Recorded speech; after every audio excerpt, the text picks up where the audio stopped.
humans, it is me, Fuzz. Yes. We're going to be playing Destiny 2. And it's the start of a new season. The only reason why I'm at this menu instead of where I'd normally start the game, or start my recording, I guess, is because I wanted to make sure that I could actually get into the game in the first place. We begin.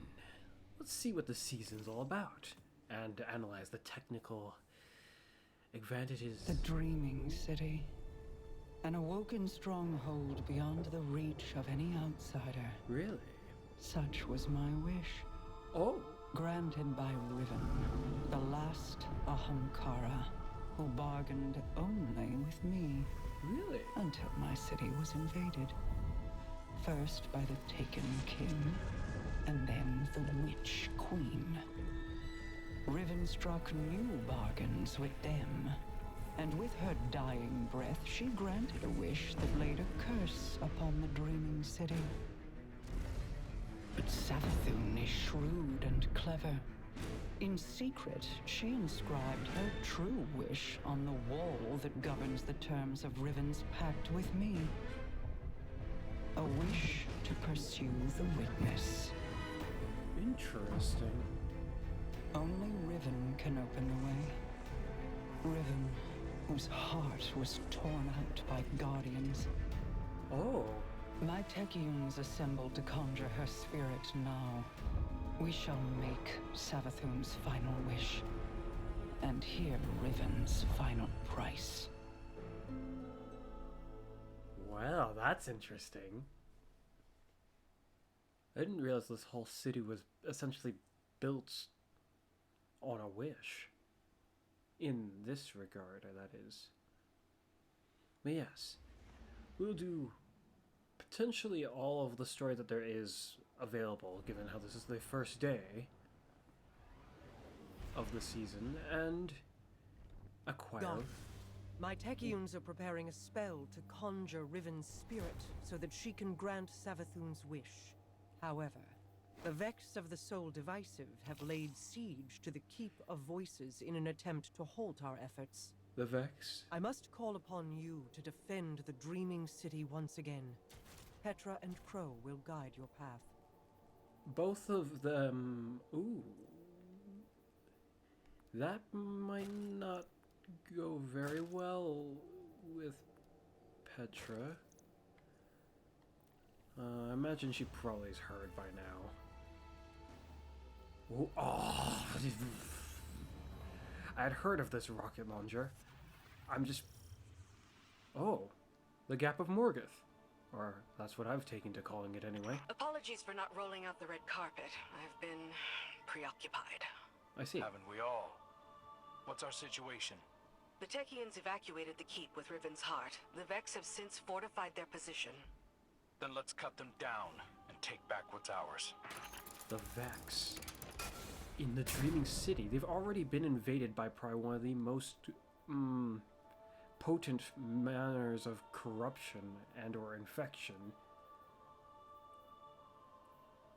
And now the Vex, a more technical end to that notion.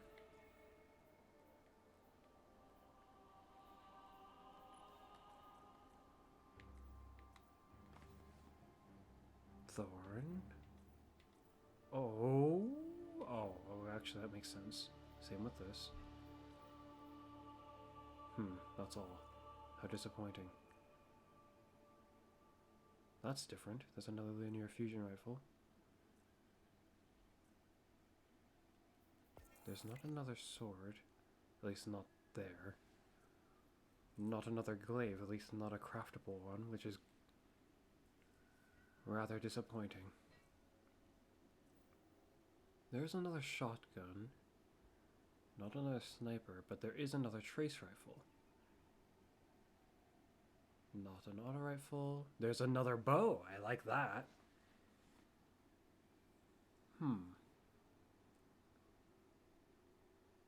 What's this? This might be from this season. I think it is, but I don't know.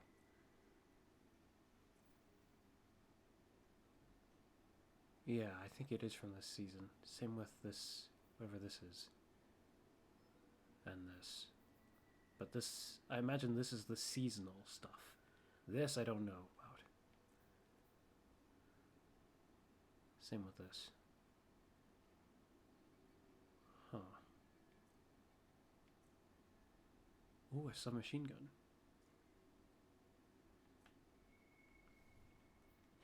Okay.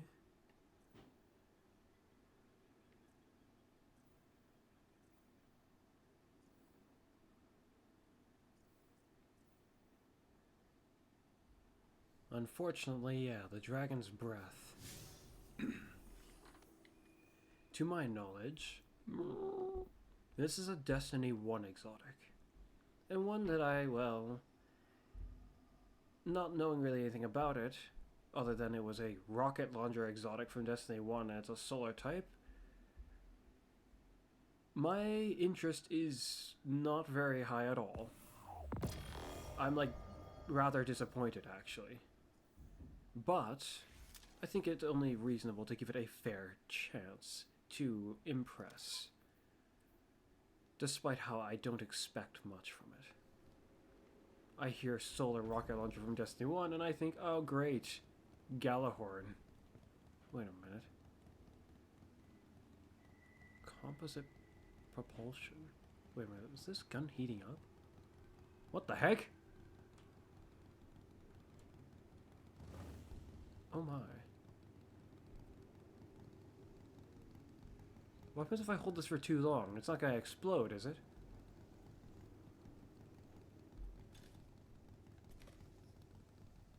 I'm gonna take a wild guess and say that's its highest normal charge. That's not where we normally would go when going into this area. But the Vex somehow getting into the Dreaming City as well is rather alarming. Perhaps there were some costs in allowing Guardians to enter, maybe making it more easy and accessible for others to arrive here as well. Wow.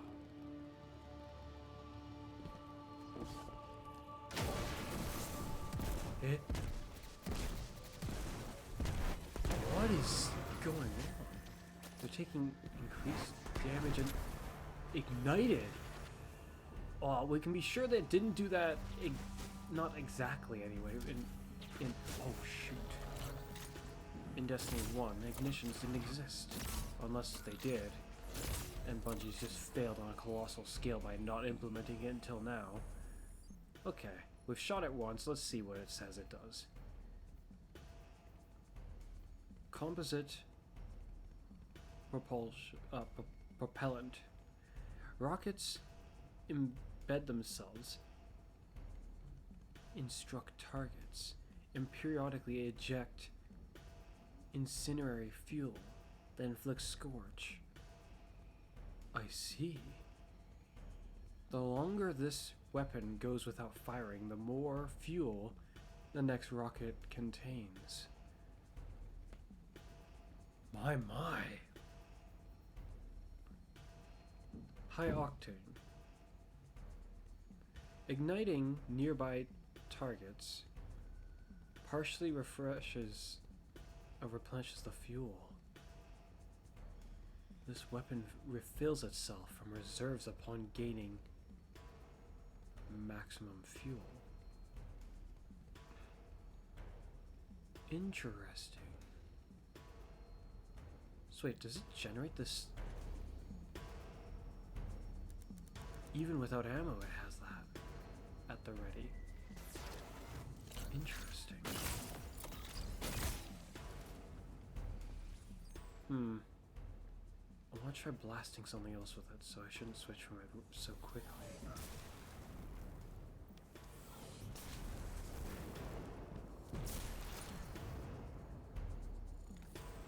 But there's other stuff I want to take a look at. Abilities, for instance.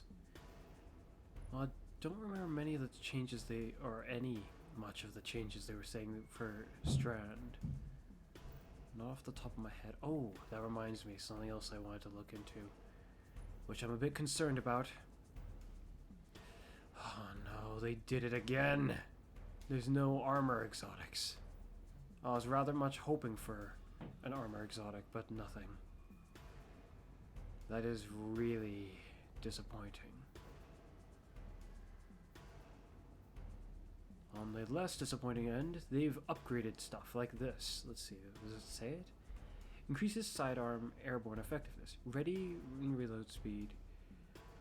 Okay, period. While you're critically wounded, swapping to a sidearm reloads it. That's different. And increases its damage. While this effect is active, sidearm final blows reload the weapon and extend the duration of the effect.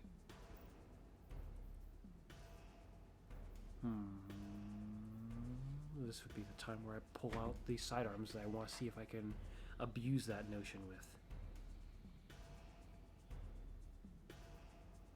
It seems like my app is having a problem.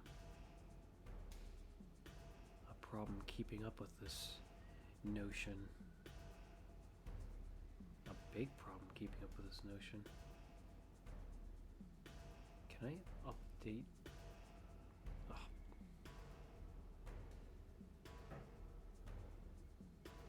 I don't see any way to update the phone app, so I'm just gonna leave it be for now.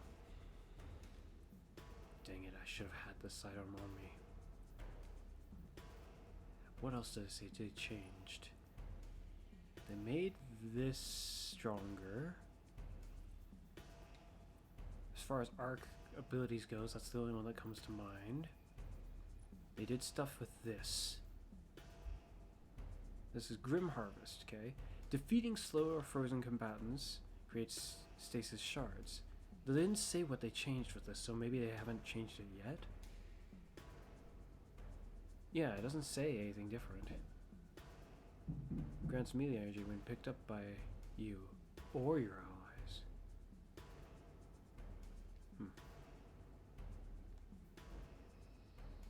This one's just more potent, if my understanding is correct. Don't know if any of these would have different descriptions or if there's any more of them. Certain attributes that they have, though, is different. Like certain stats that would be increased or decreased. Like now that's strength, intellect. Wait. Oh yeah, okay. It's still losing its resilience for this. Anything here that comes to mind? I know that this has been upgraded. Does it say it? Second knife, yes, per charge. Wait a minute. Gain a second knife per charge. Huh? Wait, what does that mean actually? Doesn't it just mean you get a second knife charge? No. Getting final blow with a throwing knife grants consecutive knife and temporary stacking damage bonus. What does it mean? No, A. Okay. Yes. Gambler's dodge refreshes the timer bonus. Huh. Specifically the gambler's dodge, which is a little bit annoying because that's not the one I'm going to be using. Wait, is that the only way to refresh the bonus? Well, probably just keeps going up as you knife guys, right? None of these... Wait, this one, maybe. Dodging leaves behind an explosive that detonates with a short delay, damaging targets around it, creating a secondary effect based on the subclass type. The way they described this in their update notes was confusing, because they made it sound like they were just going to add slowness to it. What I was concerned about was that they were saying that they were just altering how much slowness it afflicts the target with. If that's what they were doing, then I would say it's just a nerf, because it looked like it was a small number. But I don't really know. Pretty much all of these are unchanged. This has been increased in terms of its melee damage that it provides when you're surrounded, by a lot, from my understanding. Nothing else there, and nothing else here. But I don't have any sidearms with me.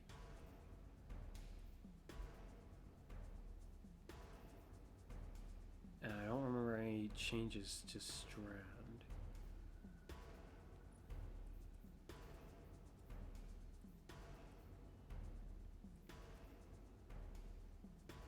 Devour. Feast on the energy of your defeated foes. Final blows restore health. Grants grenade energy and extends Devour. It no longer gives a full heal from what their update notes was saying. I wonder how much of a heal it gives them.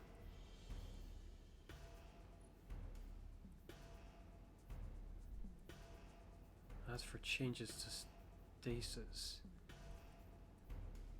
nothing that'll be too obviously noticeable. Okay, I'm just gonna equip this, and let's move on, instead of just sitting here this whole time.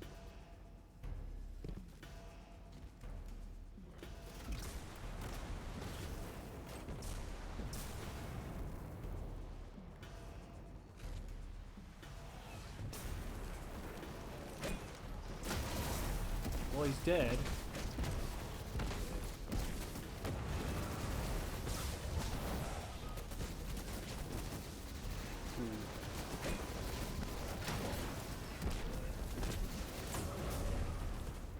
Wait, did it already explode? Oh, wow.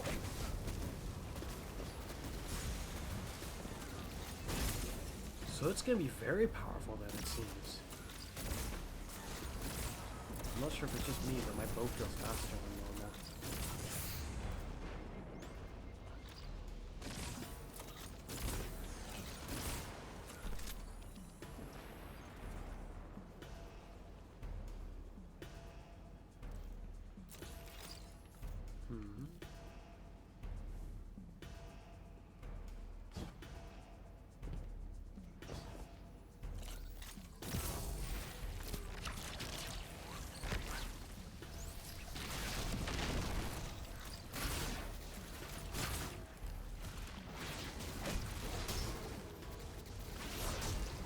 Oh, now the perk's called Halbert's Rush. It actually says what it's called now. That's good. Didn't do so before.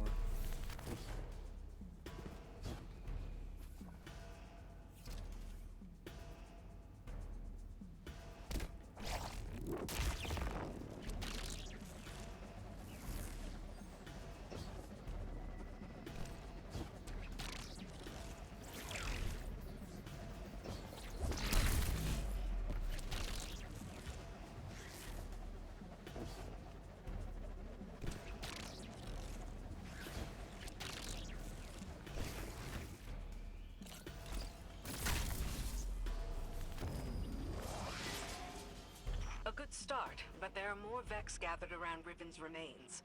The Techians need a fragment of those remains to cast their spell. A spell to conjure Riven's spirit. Are you sure about this, Petra? I'm sure that I trust my queen's judgment.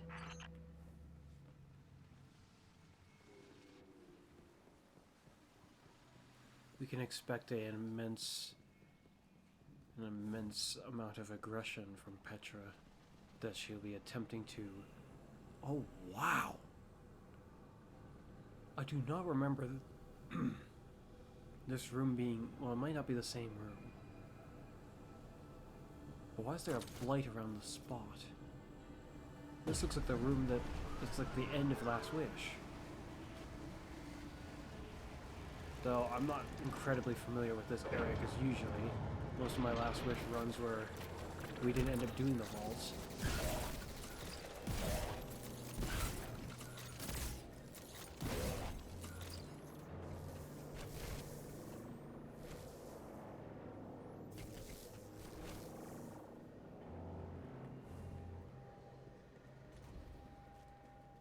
I wonder if it readies itself even when I don't have it. Like, even when I'm not holding it. Okay.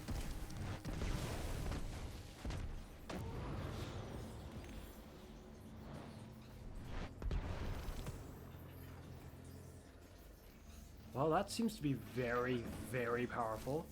And far more interesting in some regards than Gjallarhorn.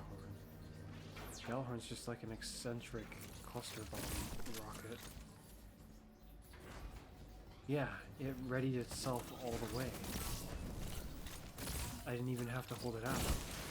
Like an auto-loading rocket. Because of this other trait, it was already loaded when I pulled it out. That's great.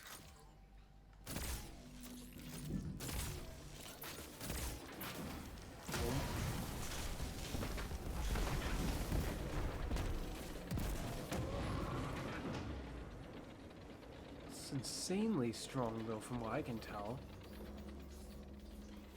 Out of all the rocket launchers, easily one of the strongest. I did not notice you until pretty much just now.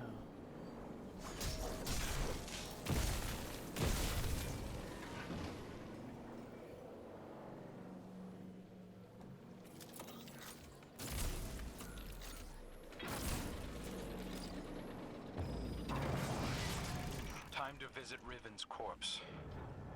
A shame I wasn't around to see the killing blow. We never should have done it. She set a trap and I walked right into it.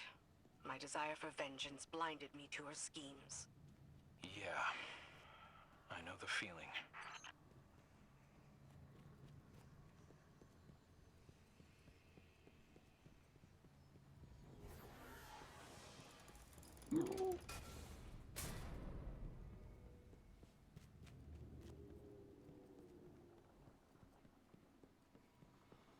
And there it is. They seem... Wait a minute, there's vegetation. What are they trying to do here? Whatever they're doing, you better put a stop to it.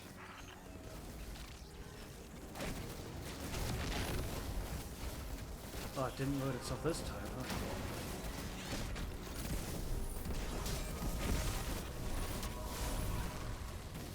That's insane. It just roasted the crap out of pretty much all of them. That got their attention. Don't let them near Riven. This should be fairly easy to find.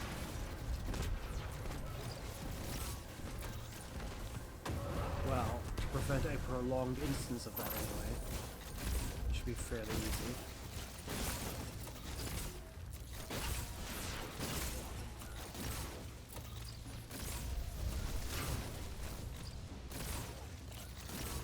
I swear my bow feels like it has a little bit more punch than I remember it having.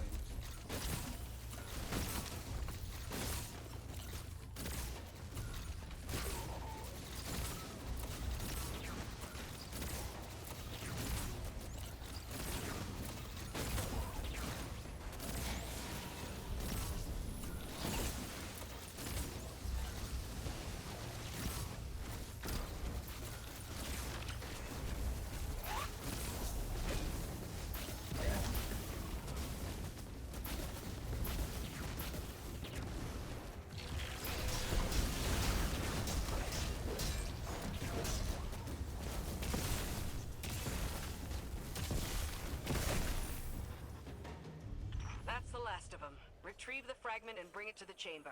I'll hail Queen Mara. Fragment? Oh. Didn't realize we were here for a tooth, but okay. So much for that being the last of them. Wait, what is this? Eh? This is starting to remind me of... Oh no! But you won't be able to keep up. Well, actually, you might. It's starting to remind me of the heart run. Will you be able to keep up? You're trailing quite far behind. I'm just walking. Or jogging. Whatever Guardians call this speed of movement.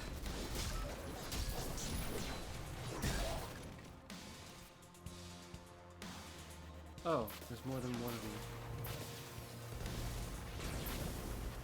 you. No matter. Wait a minute, is the ground? The ground's all taken fried again.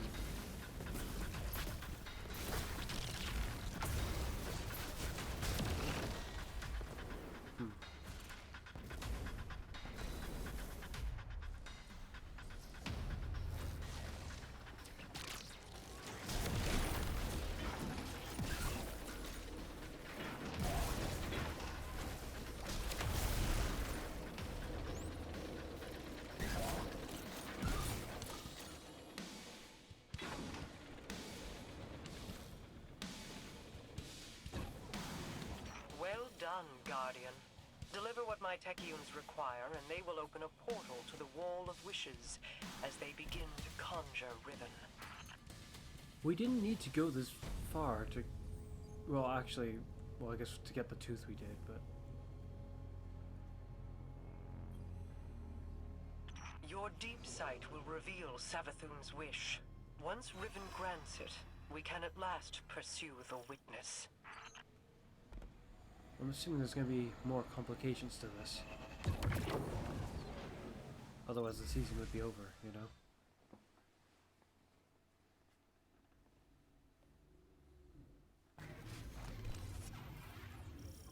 And here we are. There's a door there? Since when?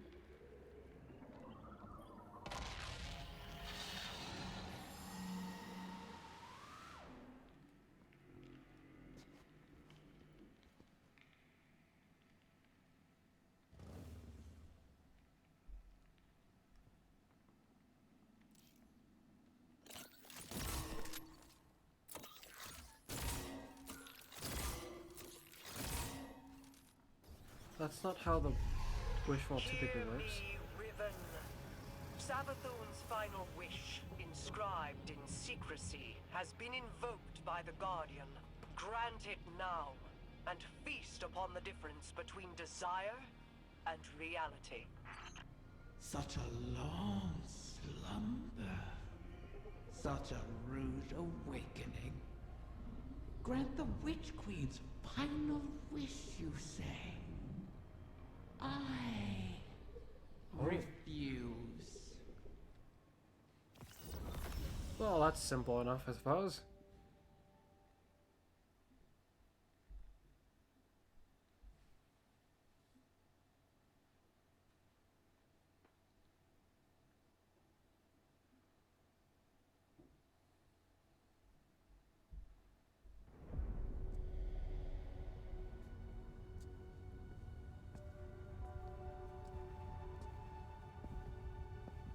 Leave us.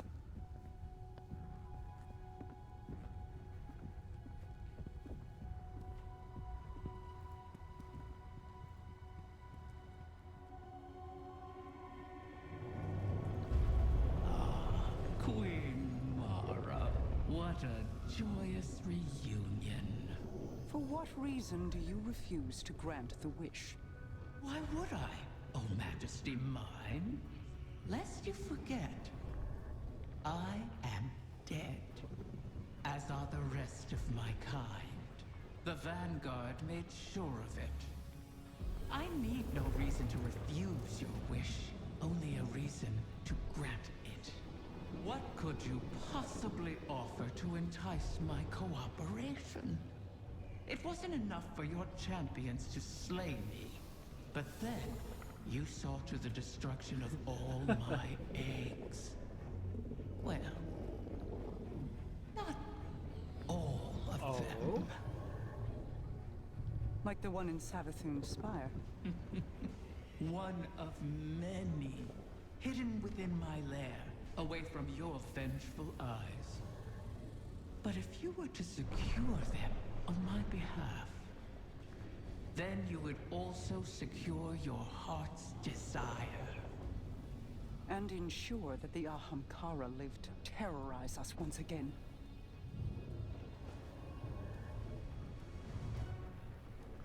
Very well, Riven. We have struck a bargain.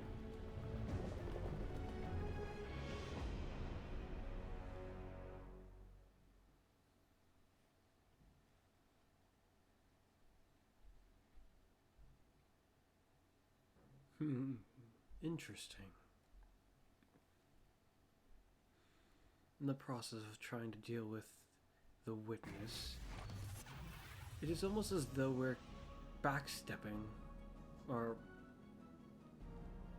way, I guess, and just backpedaling through all the progress that was made against our previous enemies.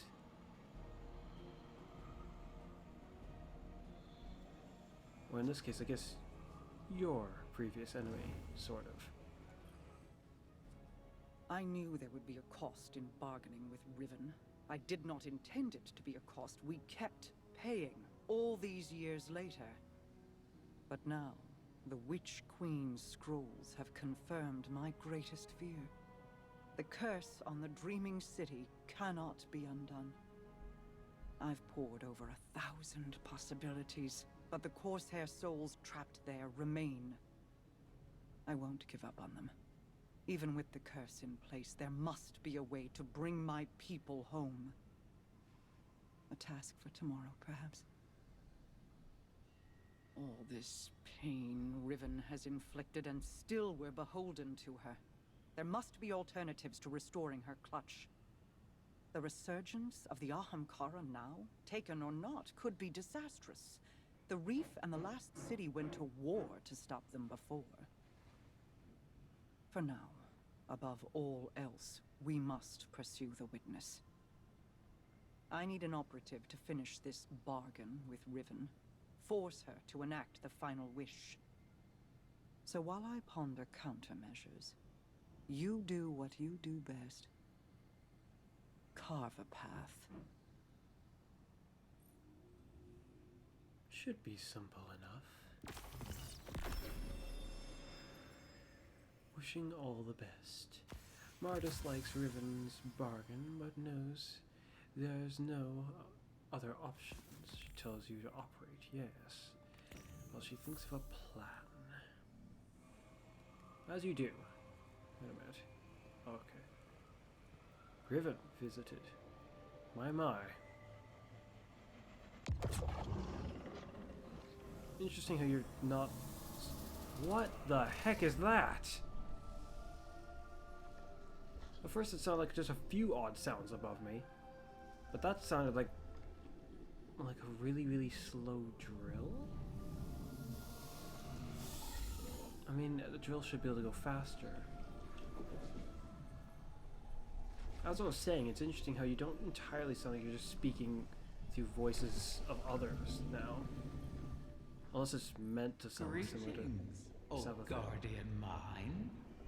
I always knew we could work together. I speak to you now with my true voice. Consider it a sign of trust. The need for deceit has passed.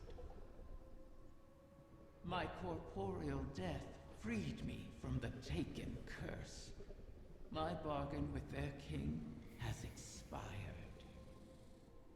These Techians strain themselves to conjure my essence. They cannot do so forever. Savathun's wish will be the last I grant. Mara has made clear the terms of our agreement. Retrieve my last clutch of uncorrupted eggs, and I will uphold my end of the bargain. Obviously, I cannot gather the eggs myself.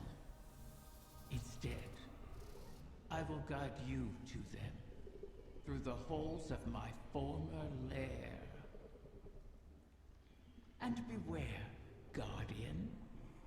You may find it a place most unwelcoming. Interesting. Well, that's one heck of a reward for... Does it just mean that speed way higher than it should be?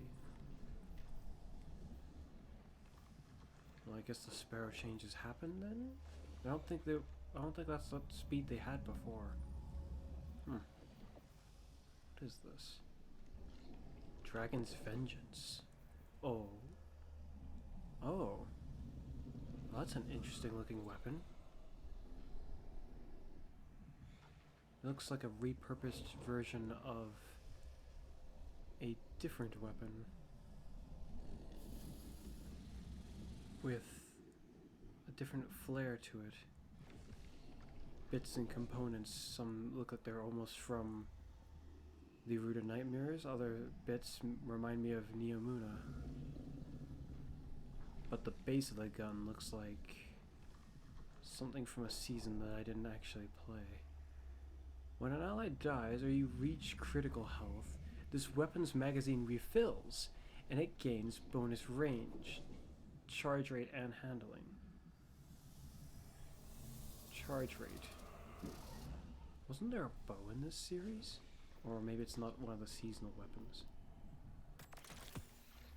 Rapid fire frame. Pulse rifle.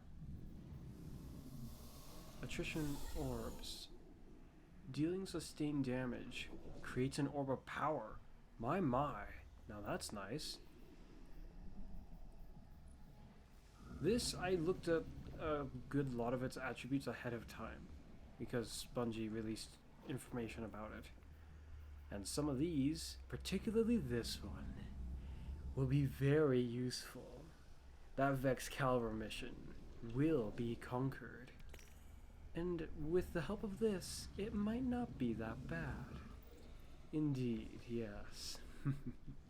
Oh. A fusion rifle that's a rapid fire frame. One of my preferred frame types for fusion rifles. This one also has its appearance looking like something else, but it's a little bit less specifically looking like a very particular thing in my memory.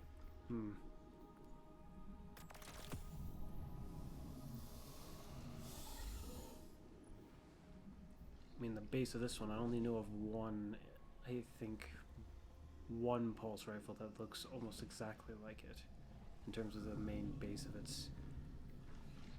of the weapon's body. But this one, I think I've seen more than just one or two fusion rifles, or at least more than one fusion rifle with a similar frame. Feels weird to say that though when the game calls them, categorizes them by frame type. My.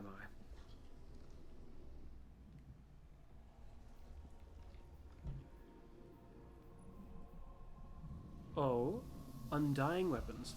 Oh, that's what these are. Now, with that stated, it's a bit more fitting. Precision frame, void hand cannon. Adaptive frame, pulse rifle.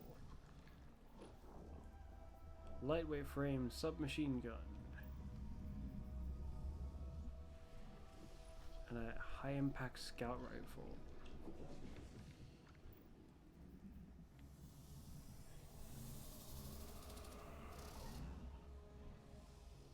Huh. That's an odd cloak, if we can even call it that. Ah, so there is a bow. A lightweight void. And a stasis pinpoint slug strand. Not stasis. Adaptive frame trace rifle. A stasis? Well then, they did defy my expectations. I did not expect this at all. I was almost certain we'd get a kinetic glaive before this.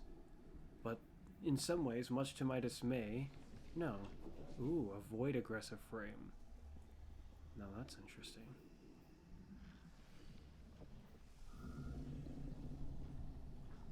Very interesting.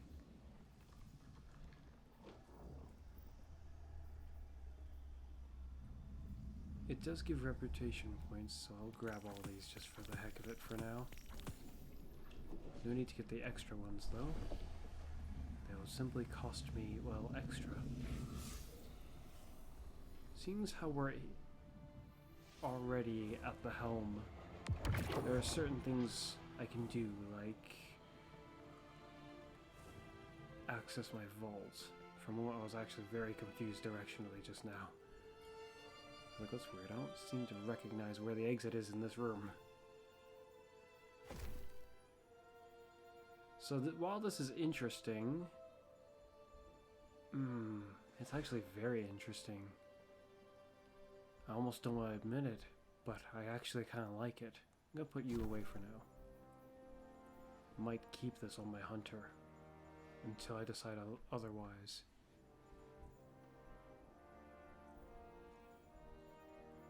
I mean, it's a lot more interesting than Gjallarhorn, if you ask me. and it doesn't rely as heavily on the notion of support. Now, what am I looking for?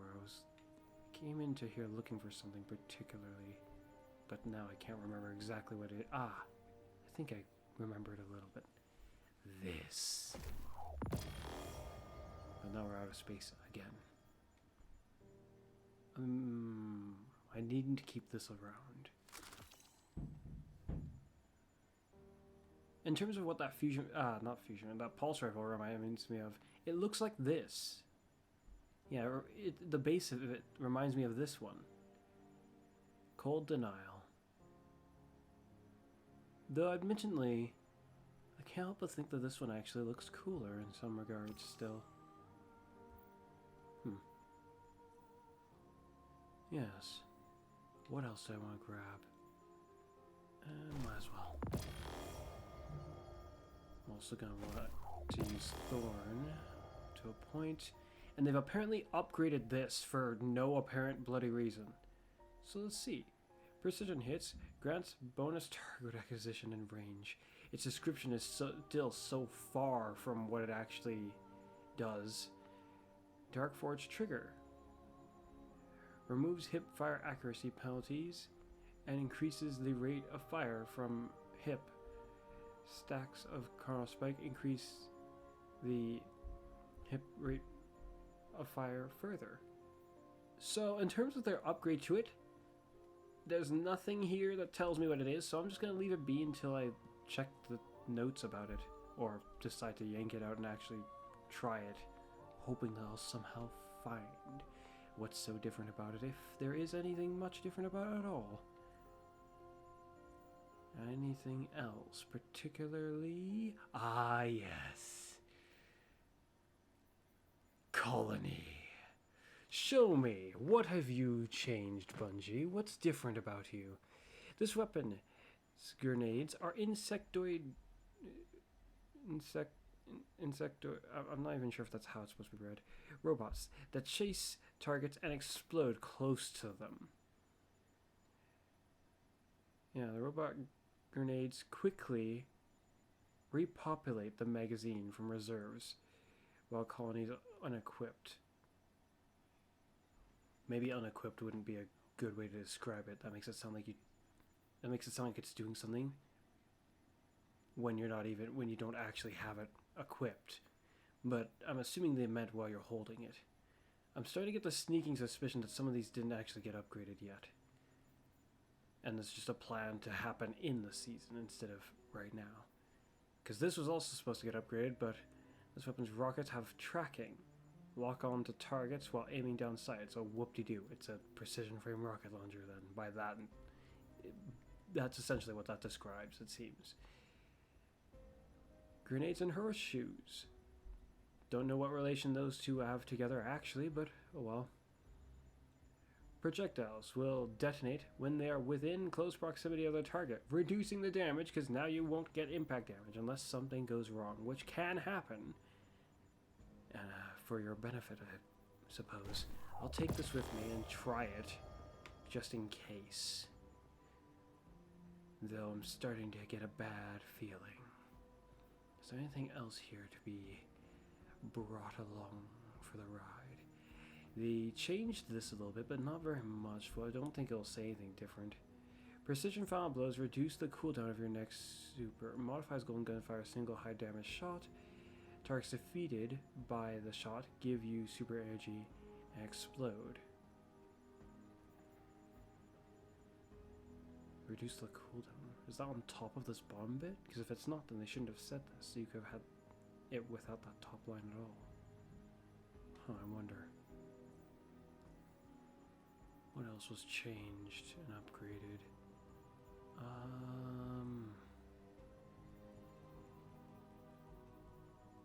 This was upgraded, but not in a way that interests me. Does it say it? Immediately regenerate health, melee, grenade, and rift energy for you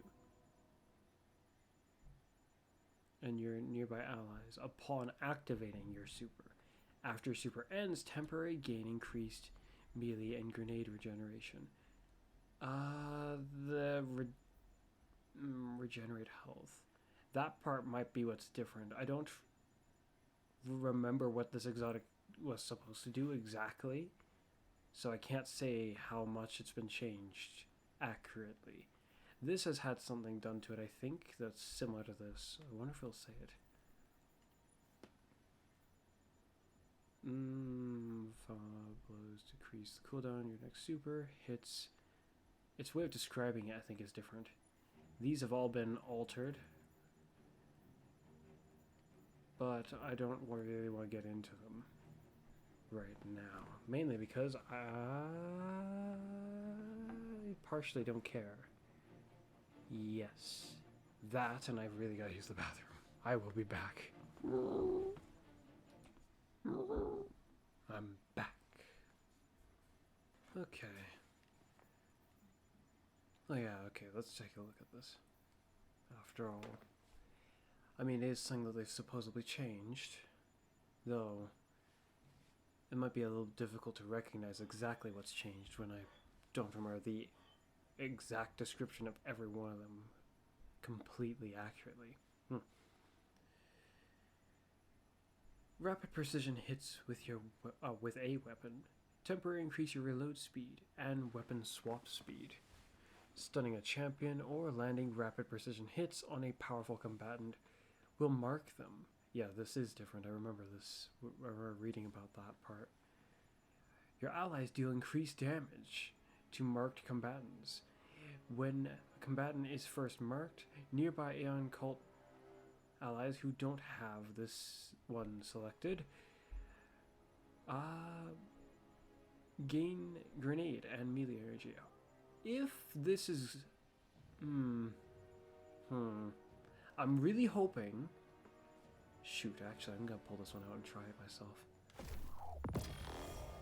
because what if the way it describes it is just terrible. It might be better than it's making itself sound, is what I'm saying. Because it says your allies gain increased damage against the marked targets. But what if you also are included in these allies and it just doesn't tell you that part? Just because bad description for it. I can hope, but I really don't know, and I kind of doubt it, actually. None of these were changed from what I remember. These are all the same, I think. This was changed. Damage resistance in the air, as well as... That's weird, it doesn't say it. Or it does. Yeah. Take less damage from targets when airborne. They basically returned it to how it was before. Before they applied the odd nerf-ish thing to it, where you had to have your class ability ready. And yeah, take less damage when you're airborne. They also just said they want to slow down, I guess, the velocity of you, right? The pace of which you could like ascend. I'm not entirely sure I understand. They made it sound like the exotic was also making your jumps I guess be performed faster? Or just the velocity of your character would be higher. Maybe the jumps are more drawn out somehow. Like it's got more height to it perhaps, but you don't go any faster. So it's just a longer jump. Abnormally. I suppose I could test this, actually. Nothing else here from what I remember has been changed. I think this was already changed before, so it's not that's getting a change now. That should be pretty much all the stuff here that takes an importance of being focused on, yes.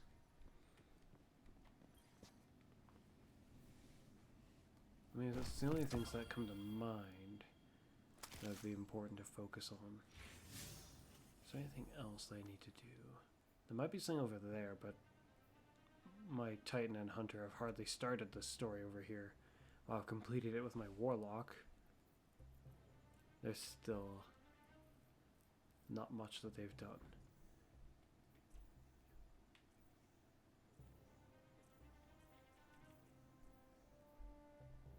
Okay, one moment. Before we get started with the season, there's something I have to make sure of. Yeah, so we do have to go get these. That's so bloody annoying. Bungie could have just made it not get removed from us until like the end of the expansion. There's no real reason for it to get removed. But I could see there being reason in them letting you pick it up again if you foolishly deleted yours. But is it really all that foolish when it doesn't really like necessarily occur to you that maybe you need that to get like benefits?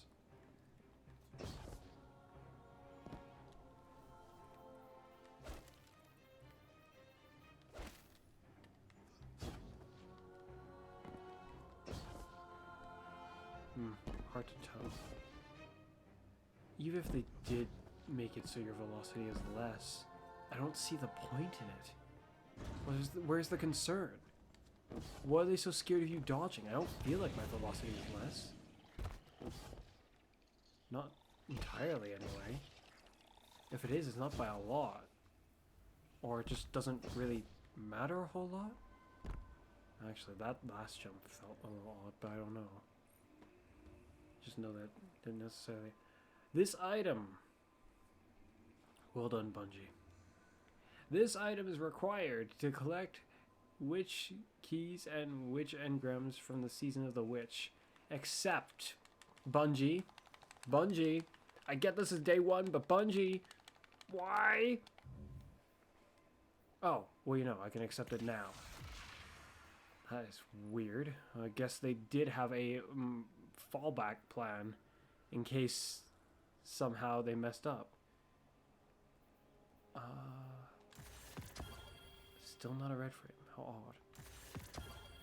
Not the right weapon either. Dang it.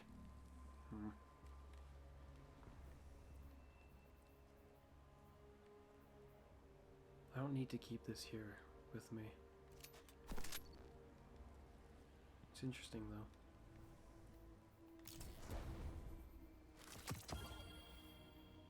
Why was it flashing just because I hadn't gone over it? Where do we get its catalyst from? Strikes? Yeah, okay, the normal way.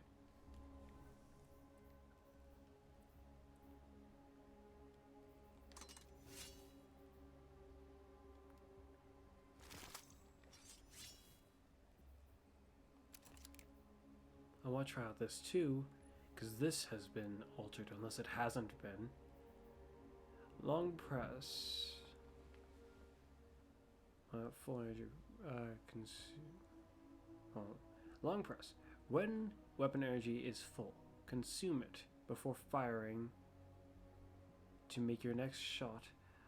Track targets across the ground and unleash a chain lightning on impact.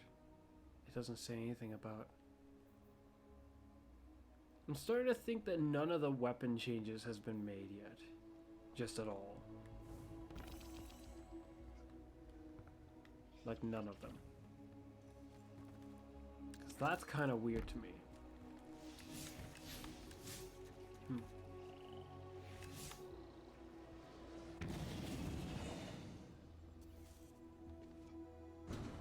That's one of the ones I kind of expected to already be sorted out.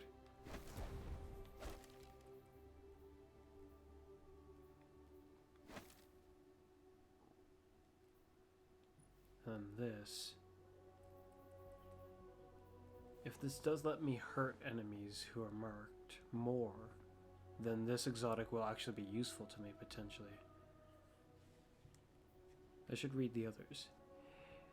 Successive precision weapon takedowns has a chance to drop an orb of power for your allies. This one is, I would say, almost certainly just for your allies, but I mean, we can hope. I really, really doubt that this one is for us as well. It's probably just for our allies. The part about dropping the orb anyway. When you use a finisher on an elite, you generate special ammo for your fire team. When you use a finisher on a boss or a mini-boss, you generate heavy ammo for your fire team. Nearby occult allies who do not have this one equipped also gain a burst of super energy.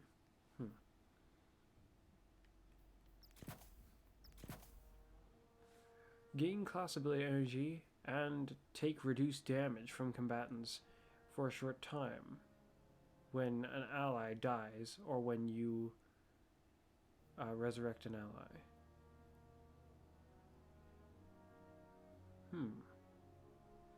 Nearby critically wounded allies take reduced damage. If you ask me, and any hard activity, if they're critically wounded, it's going to be too bloody late. Unless this reduced damage is like extraordinary, they're still going to die if they get hit again. Why is it only when they're when they're critically wounded? Never thought I'd say it, but I miss the reef. Well, you're going to be visiting there potentially a lot more, or just talking about it or hearing about it. Maybe not the reef specifically, actually. Depends on what you meant by that exactly. Yes. Allies who don't have this one equipped also gain class ability energy when critically wounded. Huh.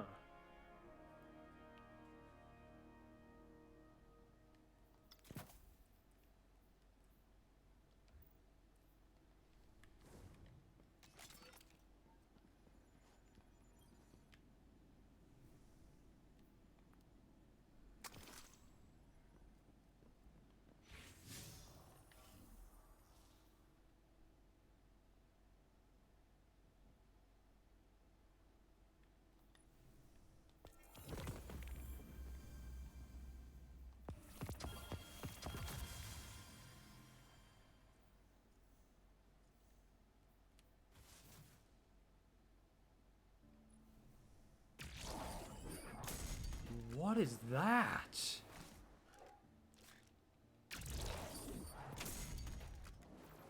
That's interesting.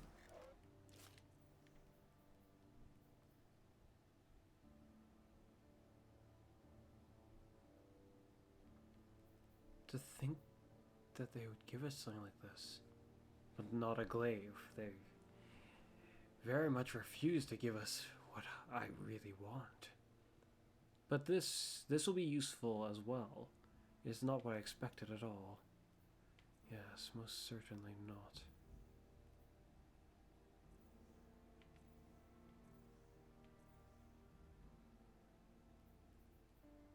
Well, that's an interesting looking ornament.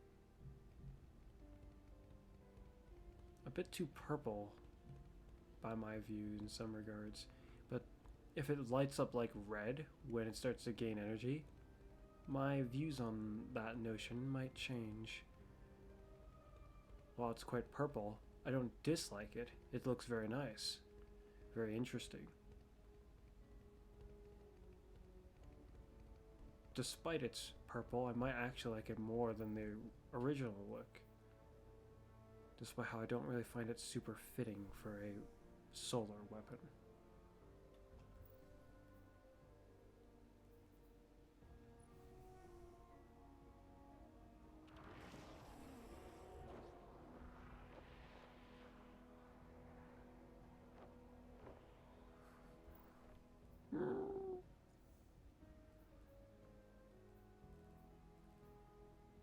Monster Slayer.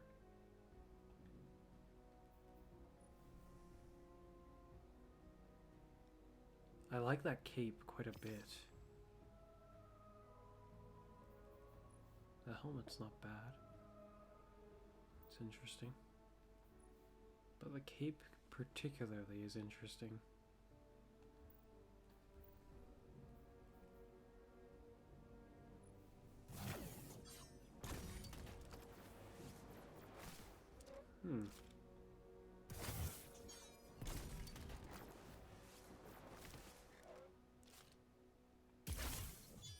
I don't know what this is in reference to or which game exactly, but this finisher has me a little confused, that beginning part particularly.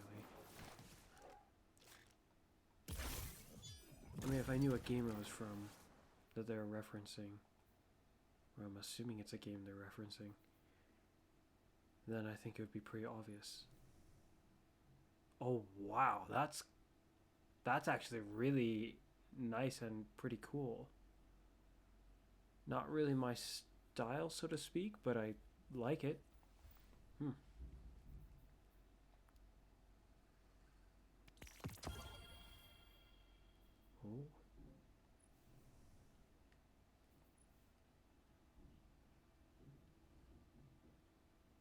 Well, that's interesting.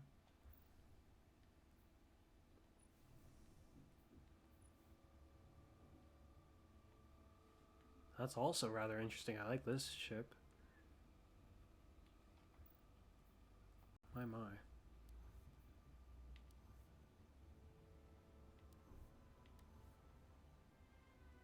Oh, we got another ornament for Leviathan's Breath. Now one that looks a lot more fitting for it, I guess, in some regards. Or fitting to its type, that is. Its element.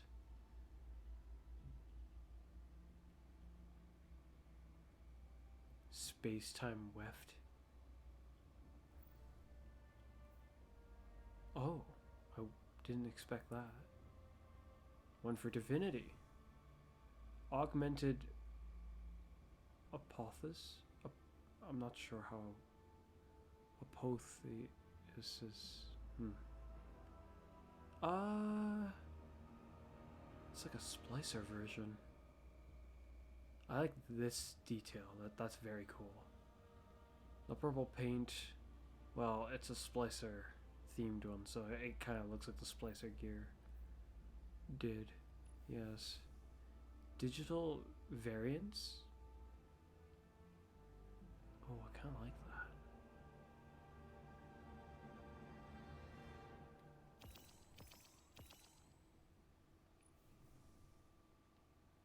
I like this one too. Wowzers. The ornaments are doing pretty well. Oh, we do got another one for 1,000 voice. Oh, wow. Extravagant wishcraft. That's very nice. And then this. Oh.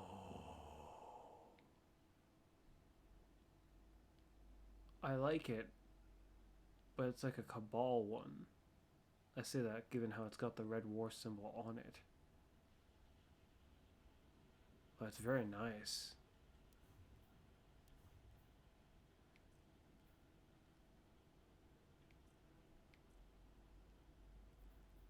Oh, the final warning. I feel like this showed up already once for Bright Dust and I missed it. I'll just grab it now. A Witherhoard Sparrow.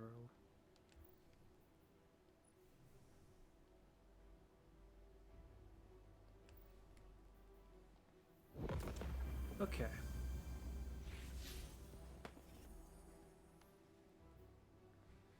Riven's Lair. Or we can go to the tower. That makes more sense to me. This is different. This must be their invitation or fireteam finder thing. Very nice actually, I think. It looks... yeah, it looks pretty nice. At least at face value.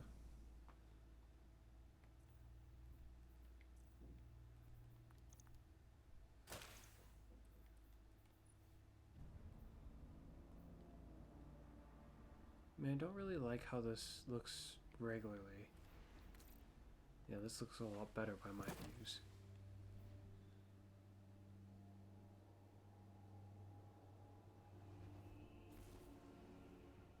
A bit better at the very least, more like.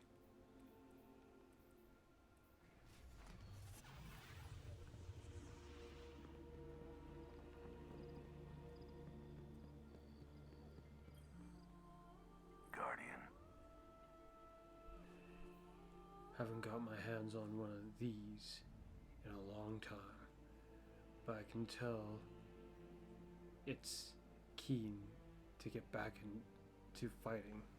Trim? Want to see what it can do. Scorched targets defeated. Boss targets defeated. Well, given what this rocket launcher seems to be like, that'll be easy to do, is what it seems. That's very powerful feeling.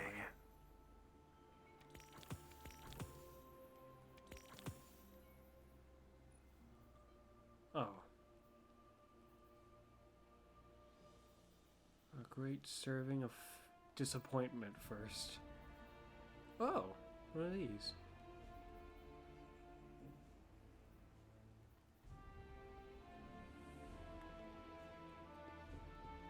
No, it couldn't pop.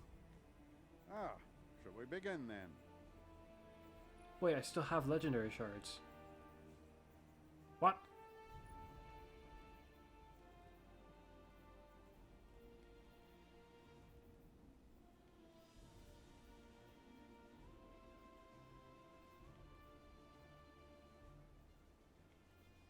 But these no longer cost legendary shards. But there's still a way to get rid of them. I see.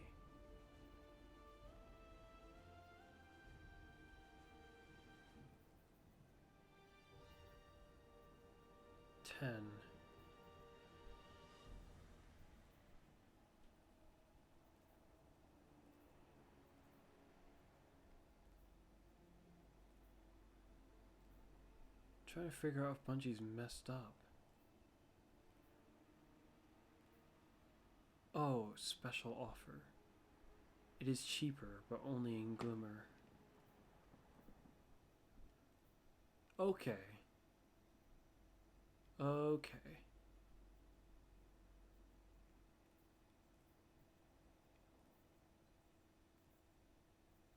I think that's a little bit messed up though. It's only Glimmer. Like, that's the only part that's cheaper.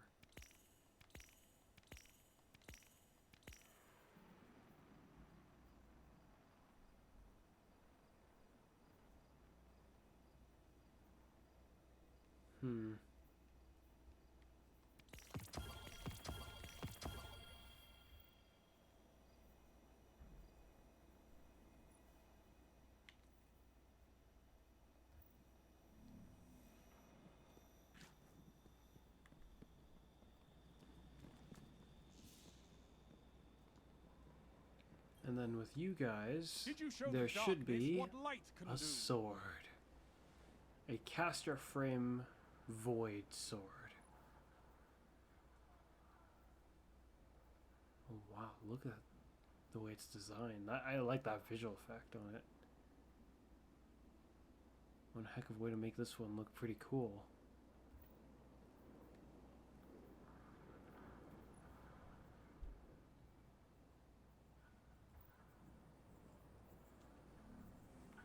Reports are coming in across the system. Are there new Vanguard and Crucible weapons? Not every season, is there? Ah, one of our brightest returns.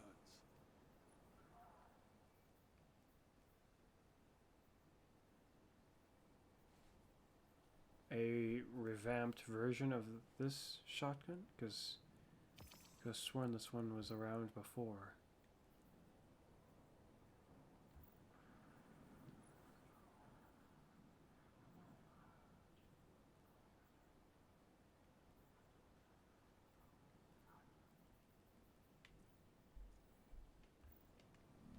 All battles are just a lesson, Guardian.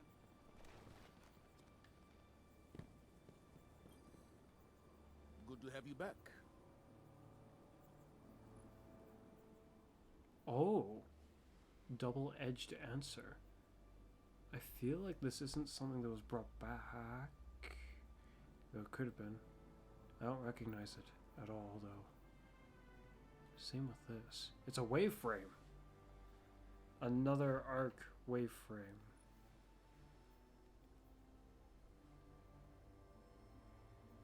Well, tough for it.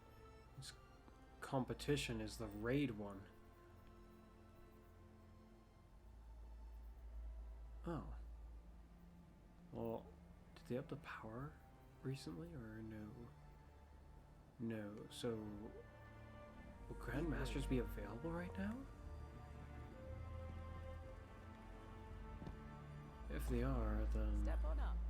then they are. Underway. But I have my doubts.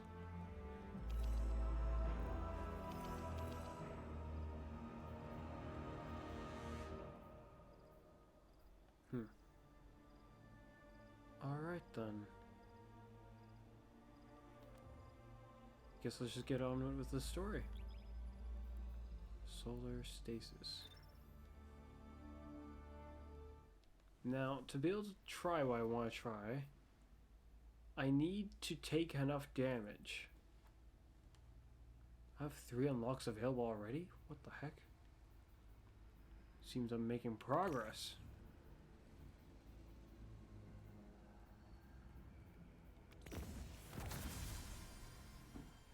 Oh, I have 4 unlocks available already, actually, it seems. Radiant causes solar weapons to apply Scorch. Wait, to unscorched combatants? Huh? Well, that seems like a really, really weird attribute.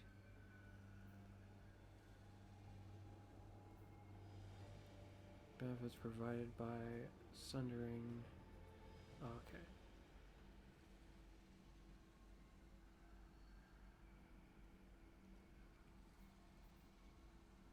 That's interesting as well.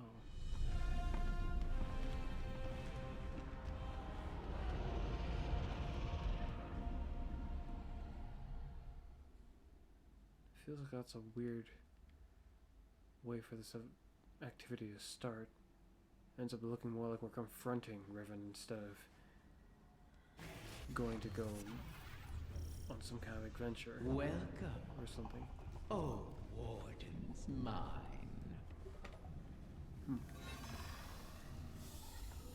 Wait, I recognize this place. How did we get here? This is not our city. Only an echo. We built those walls, you and I. Such elegant spires. A beautiful prison. I carved these chambers from those memories. I turned your home against you. Couldn't you show us a safe way through? I am dead, Princely.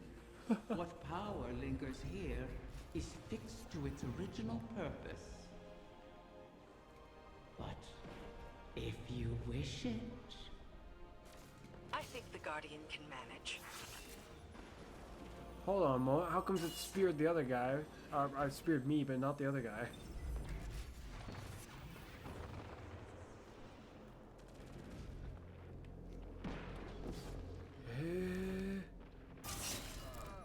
How is that supposed to work? It goes all the way up, so...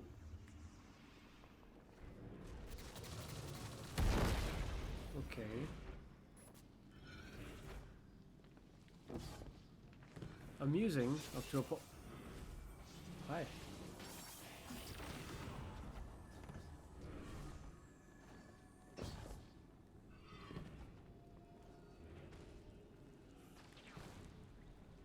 Ooh! I did not see that coming. For a moment I thought I was in the clear.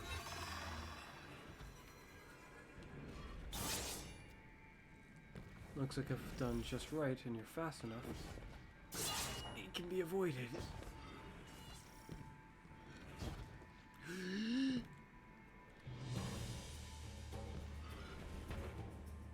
Oi! Okay.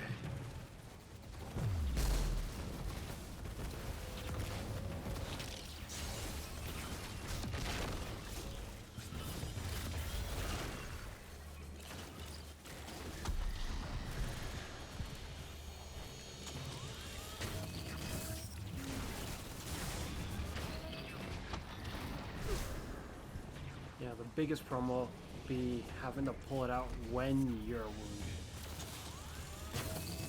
You know, like always, really warped conditions for things to actually work.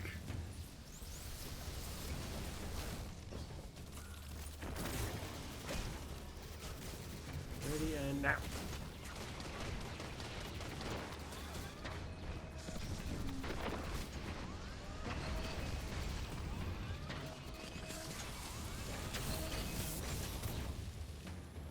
So unfortunately it didn't work the way I wanted it to, but it looked like it overflowed the magazine big time because of the way I was doing that. Well, maybe not big time, so to speak. Point is, I can't do the thing I was hoping I'd be able to do, which was shoot a ridiculous continuous beam. That's what I was plotting. Likewise, this should end up being the same.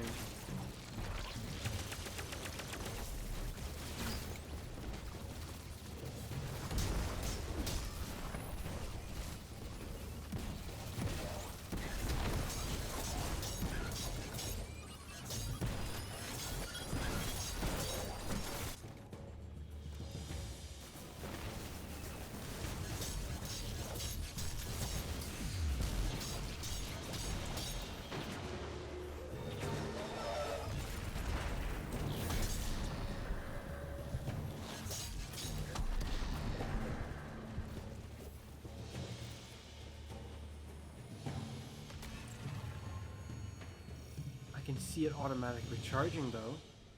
That appears to be working. What a pity to see you brought so low.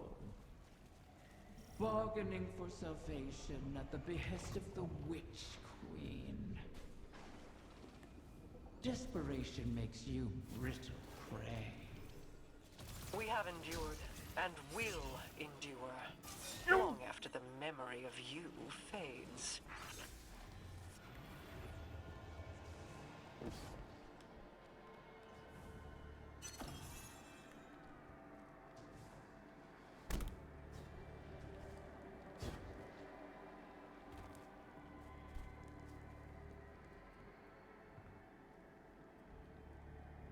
Do we all need to be here?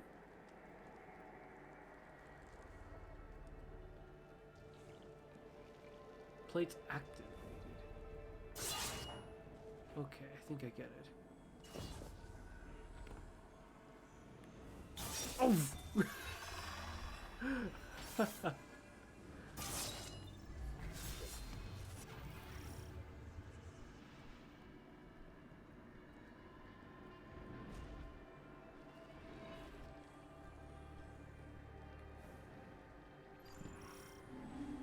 We're not the only ones after this thing. Let the egg come to harm, and I will owe you nothing. Ply your trade, O guardian mind, or fall with what remains of your people, as I did. Is it just me or that Vex got a really odd face? What the heck is up with its head? The Vex don't typically look like that.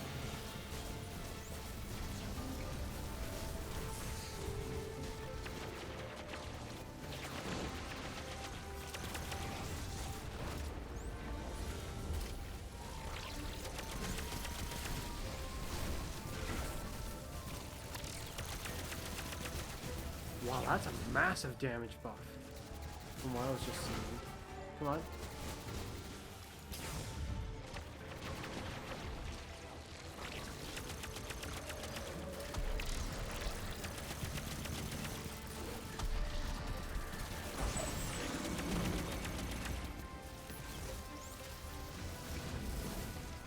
Crap.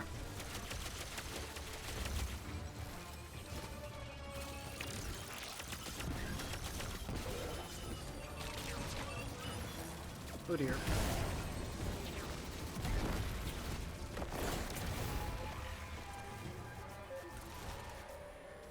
Okay.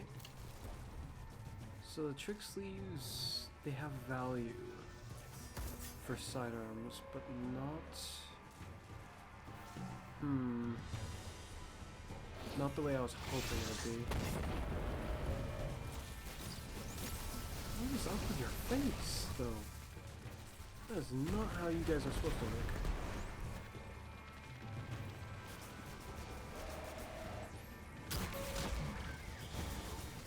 Alright, Colony, don't let me down.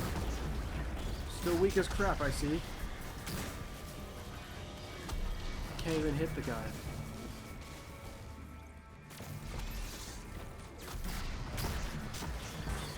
Well, Colony, you've successfully still disappointed me.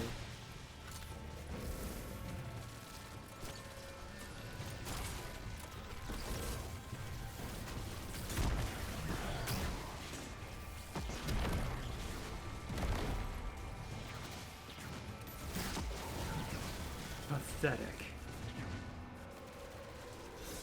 Were there any changes done? I can't tell. It doesn't seem like anything's changed. It's still as garbage as it has been for quite a while now.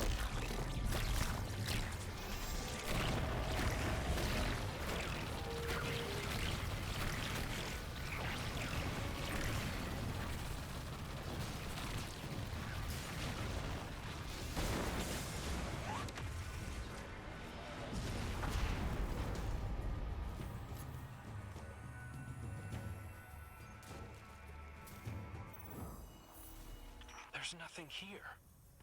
Deceiver! Where have you taken them? I did not know of your clutch, Riven. This is not my doing. When the amusement fades, remember, the terms of our agreement are unyielding. Petra, gather the Techians. If these eggs do exist, we must find them. Quickly. At once, my queen.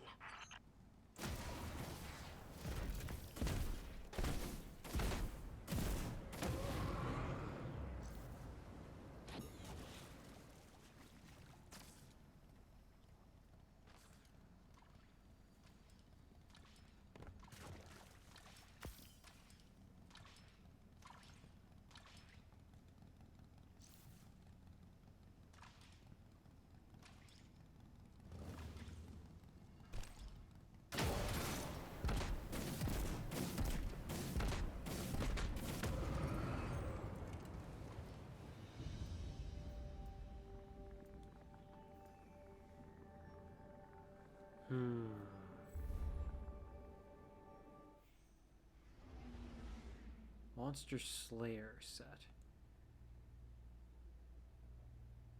Some Monster Hunter.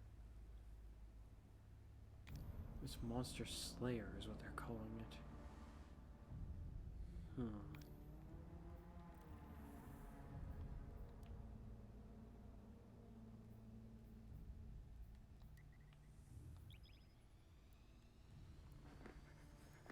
I would like to take a look at the notes. In fact, I'm actually more curious at this point of, well, actually if my app would actually update, because it doesn't look like it can interact with my, maybe it doesn't need to update, because now it can interact with my characters, it looks like. What did they change? What is this update notice? Virtual playlist, Crucible, not interested, competitive division, not interested in any of that right now. Weapons. Where are the weapons?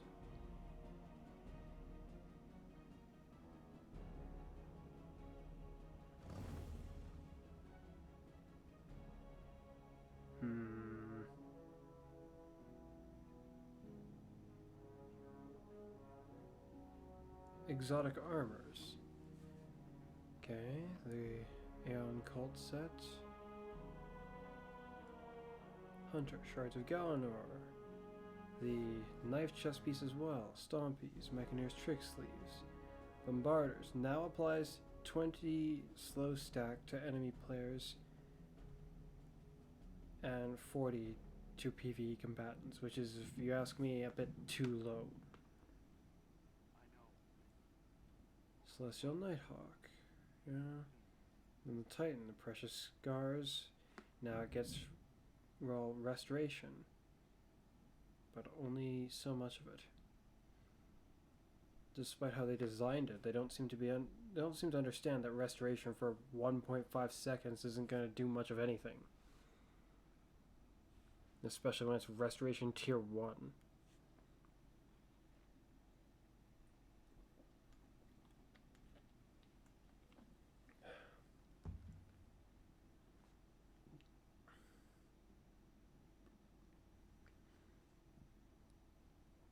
Or at the very least, it might not feel like it's doing a whole lot. As I try to steer myself with one hand. Oh, great. Well, no matter how hard I try to steer myself with one hand, I can't look at the screen and my phone at the same time. Okay. What now? Oh. Oh. Oh.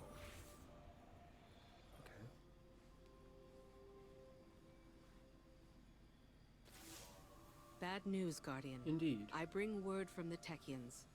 Riven's clutch has dispersed across the ley lines of the Ascendant Realm. They now orbit our reality like comets around a sun. Hopefully not beyond our reach. The Techians are uncertain how this happened, but they've detected a massive surge of paracausal energy across the entire transit system. The residual energy has allowed us to predict each egg's trajectory across the lines. Well, that's convenient. The Techians themselves were once scattered across the lines in kind. Guardians were there to guide them home, and we can secure the clutch using the same strategy. Riven has caused so much strife, and yet we prostrate ourselves to placate her once again. And too many Corsairs will die on this quest to give the Ahamkara a second chance. As I said, we Wait, once utilized the ley lines to find the lost Techians. Yeah. We can use them again. Fight your way into the blind well and reroute the lines through Riven's lair. We'll prepare landings for the clutch as best we can. Did she just say that the Techians were dying? Wait, so during the last, the season where we were actually going to try to save them, to operate this whole mechanism, do they, sacrifice their lives to do that? She just made it sound like they're going to be dying in the process of, well, what we're trying to do now. I don't think any of them will be dying for that. They shouldn't, anyway. Oh.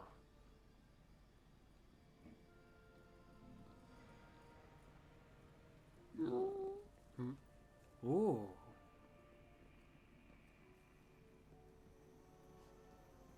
Ooh.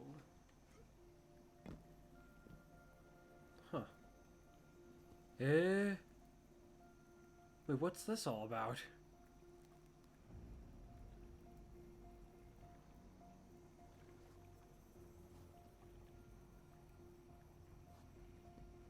Well, that's definitely not what I expected to find down here.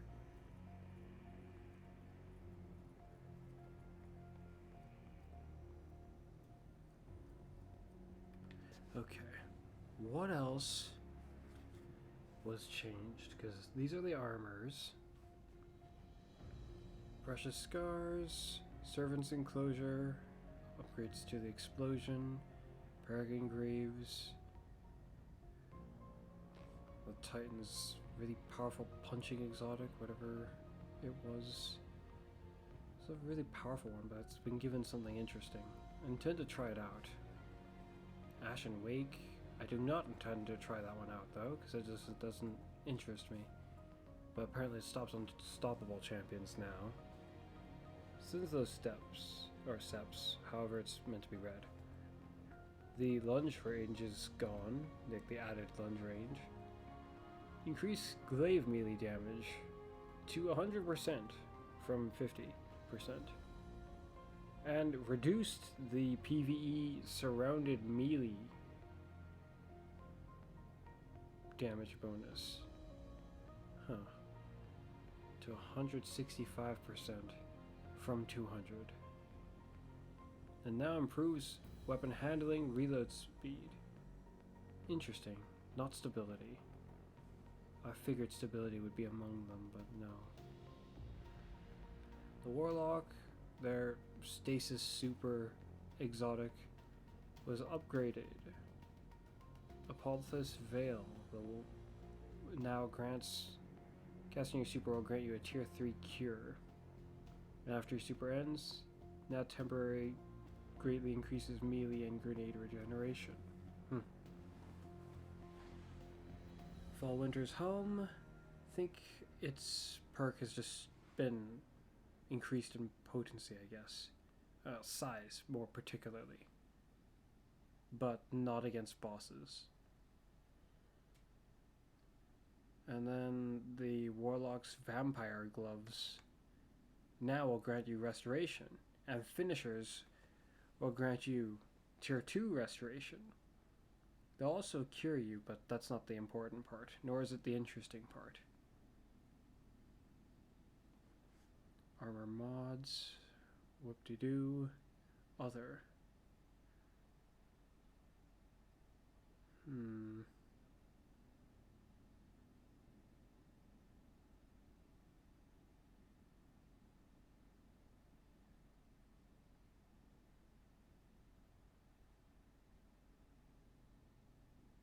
I'm just looking for anything that hints at what I'm looking for in general, like the changes to exotic weapons, which they didn't state before the season started.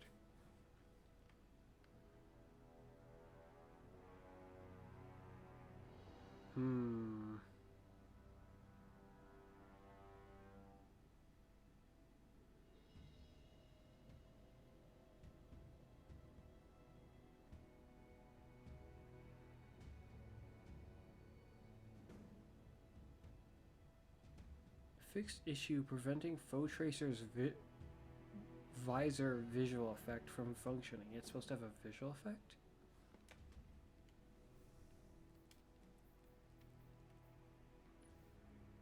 Well, might not be able to see it here though. I didn't know it had a visual effect though. That's interesting. Weapon archetypes. I'm just gonna skim through them because the one I wanted to double check was the glaive one because it's what I'm most interested in this case. The projectile speed is being increased by 30% for glaives. And the projectile damage in PvE has been increased by 25%. They decreased the damage in PvP, but the figures they're showing have me confused because they look about the same as I thought they were. Oh well. The shield now regenerates or recharges passively at a rate of 1% per second. Okay. So if you wait for a minute, or less than a minute, I guess, it would be, no. If you wait for 2 minutes, less than 2 minutes, it would be fully charged.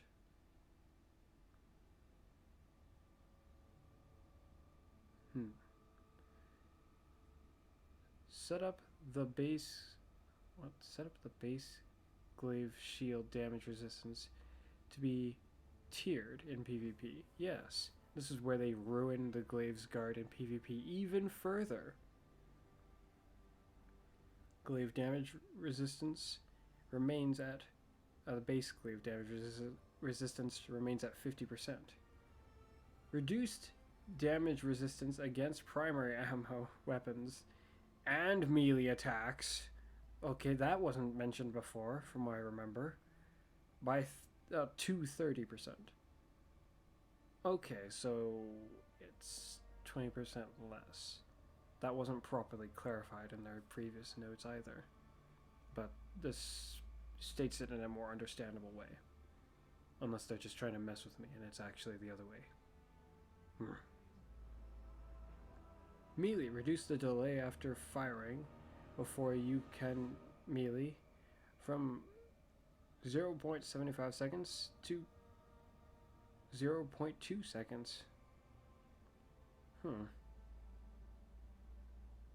they did stuff to swords too. But like what?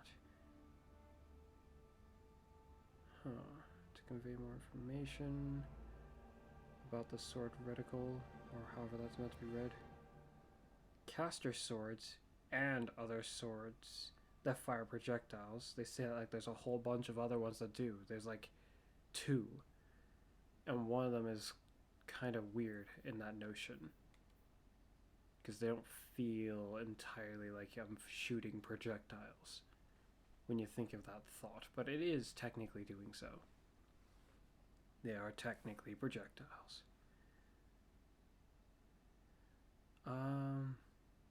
Now have a subtle central element on their reticle in addition to these updates to assist in aiming. Okay.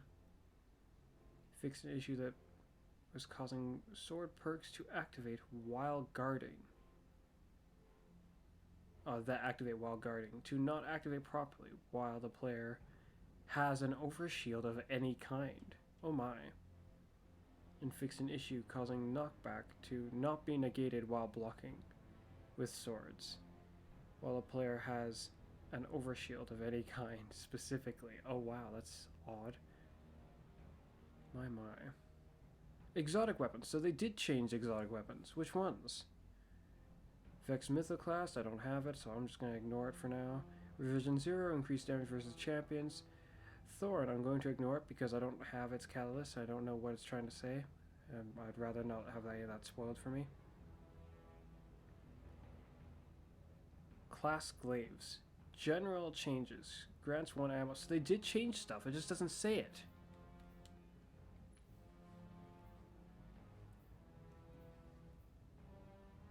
Yeah, that doesn't tell you anything abnormal.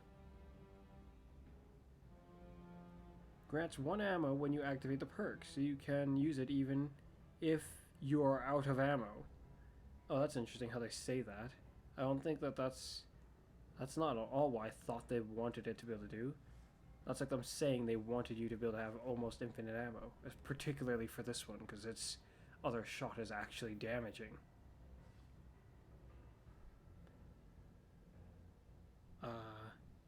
No longer passively drains shield energy when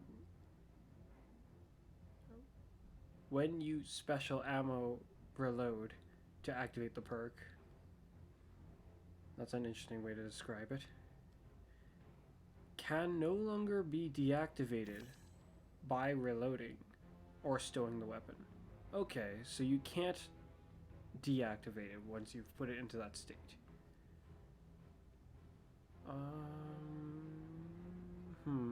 Well, considering you can stow it like this, and it doesn't drain the energy, like passively over time, you're not on a time limit, essentially, when you trigger it. Seems like a fair price to pay, up to a point. That was in general. Now, starting with the Warlock's one, though. Healing turret projectile now provides cure and restoration. And detonation... And detonation in a 8m radius area of effect. That's a weird way to describe it. Rather weird indeed. Edge of action. Passing through the bubble now grants bonus reload speed. Handling. Small amount of stacking bonus damage in addition to the overshield. Reduce the health of the bubble from 8,000 to, well, almost a little over a quarter of that. 2,400. To account for the increased uptime and improved effects is their justification for reducing its health. Edge of Concurrence. Lightning Seeker now jolts targets on impact. Where does it say that, Bungie? That's nice if it actually does it. I'm going to have to try when I go into an activity. But it doesn't say that it does that. Reduce direct hit damage of the round that generates the lightning bolt to account for the free ammo being granted. Yes. I'm hoping Wait a minute, that's greatly concerning. They didn't mention Winter Bite, which it's supposed to also get a 25% damage increase. But they didn't mention it. Wait, hold on. Maybe they do mention it. Yeah, class glaives. Because that was just specifically talking about the class glaives. They might mention Winter Bite later down the list. Osteostriga, if my understanding is correct, just essentially a nerf. Salvation's Grip. Oh, this is different. Now I'm seeing exotics that they didn't mention they were going to change. Like Salvation's Grip, Tommy's Matchbook, Monte Carlo, Wicked Implement, Two-Tailed Fox, Quicksilver Storm, and Tractor Cannon? None of those I knew they were going to do anything about. You gotta skip to Winter Bite because I think it's the only one in that list I just said that I already knew of. Increase the detonation damage of the large projectile by 25%. And the self-damage blast radius has been halved. And the self-damage has been reduced. Okay, so it has been buffed, supposedly. We shall see. Speaking of we shall see, what activity should we head into next? Well, we've got a mission. Do we now? Oh no, we gotta do Blind Well. I mean, if it wasn't for how many people are running around in there, especially as of this season, it would be a fairly good place to test stuff. It might not be horrible to test stuff there, it just might be a bit tough to control the results. Osteostriga, remove the submachine gun damage bonus scaler that was affecting the poison damage. Yeah. This brings Osteostriga's poison down to match standard necrotic grip poison, though it still deals 40% bonus damage versus minors for being an exotic. Oh, that's interesting. I wonder if they've paid attention and or noticed how its damage escalates in, well, its damage escalates over time, unlike the necrotic grips and Thorn, neither of which do this. Actually, unless I'm wrong, the gloves might do this, but Thorn doesn't specifically. But Thorn has the advantage that you can put multiple instances of itself on a single target. But it can only shoot so fast, so there's a limit to that. Salvation's Grip. Place a speed limit on the detonation when damaging stasis crystals. Wait, I feel like I did read about this one. Huh. This will help prevent the detonation from being able to shatter too many crystals in a single frame, which could sometimes kick the player to orbit with an error code. Salvation's Grip Shatter kills and Headstone crystals. Crystal Shatter kills no longer use a blank icon on the kill screen. What the heck is that supposed to mean? I see how they didn't touch on how their previous buff to it was actually kind of weak. Tommy's Matchbook. Update the description strings to properly communicate that the Scorch functionality is tied to the catalyst being equipped. Oh, you mean, so you made it so that the catalyst now actually does something, because its catalyst before did nothing. It didn't work, not from what I remember. Can I see it from here, or do I have to bring it from my Titan to take a look at what this nonsense they're on about is? How do they not know their own exotic catalyst that doesn't work? Well, it's been out for this bloody long.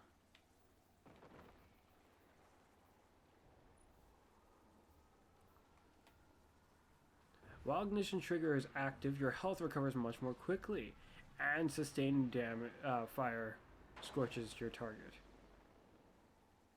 Okay. Well, now half of its catalyst does something. That's so dumb. That is so dumb. It makes sense to me for them to put it here. It's just dumb, though. Because the other half that was there before still doesn't do anything. At least unless it does now. From what I've seen, it doesn't do anything.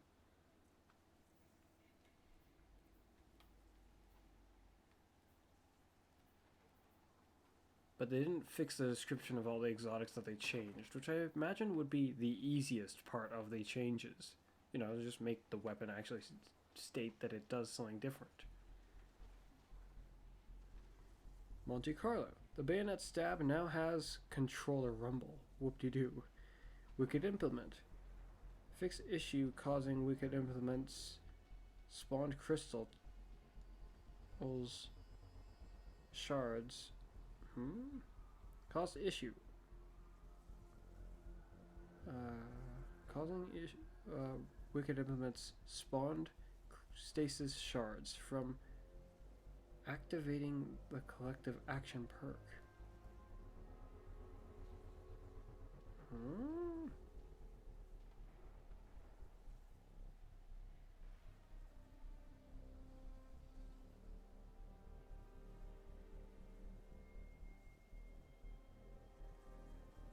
Either the way of describing this is incorrect, or they fixed something that isn't a bug, or a problem, even. That's so weird. I'm gonna just move on. Two-tailed fox. Fix an issue causing two-tailed fox to avoid damage when stowed while empty.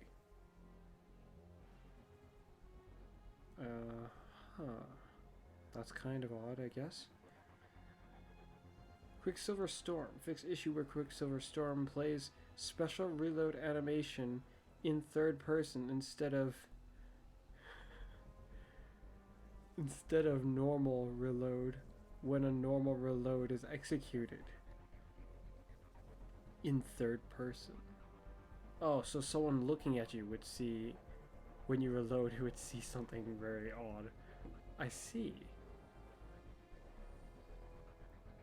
Fix issue where Quicksilver Storm foregrip animates when firing in in auto rifle mode. Tractor cannon. Fix issue where tractor cannon was missing a hip fire reticle. And then just perks. So that's weird. I don't see anything to Colony. Perhaps what they were trying to say is they want to eventually do something about Colony and Truth, and for some reason Dead Man's Tale, even though it doesn't need an upgrade or anything like that. But they don't actually intend on doing anything right now. I tried it, didn't do anything abnormal. They didn't say there just now that they did anything abnormal with it, which just leaves me confused.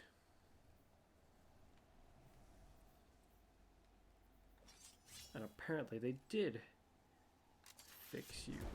By fix you, I mean make you even better or potentially worse. I'm a bit concerned about how much damage its shot is going to do. Why do I feel so slow? Perhaps it's just a sense of perspective of this area, having not been here for so long. Well, that's interesting. Okay. How much damage is that for? 32 damage, huh? Okay. Die. It still did 120.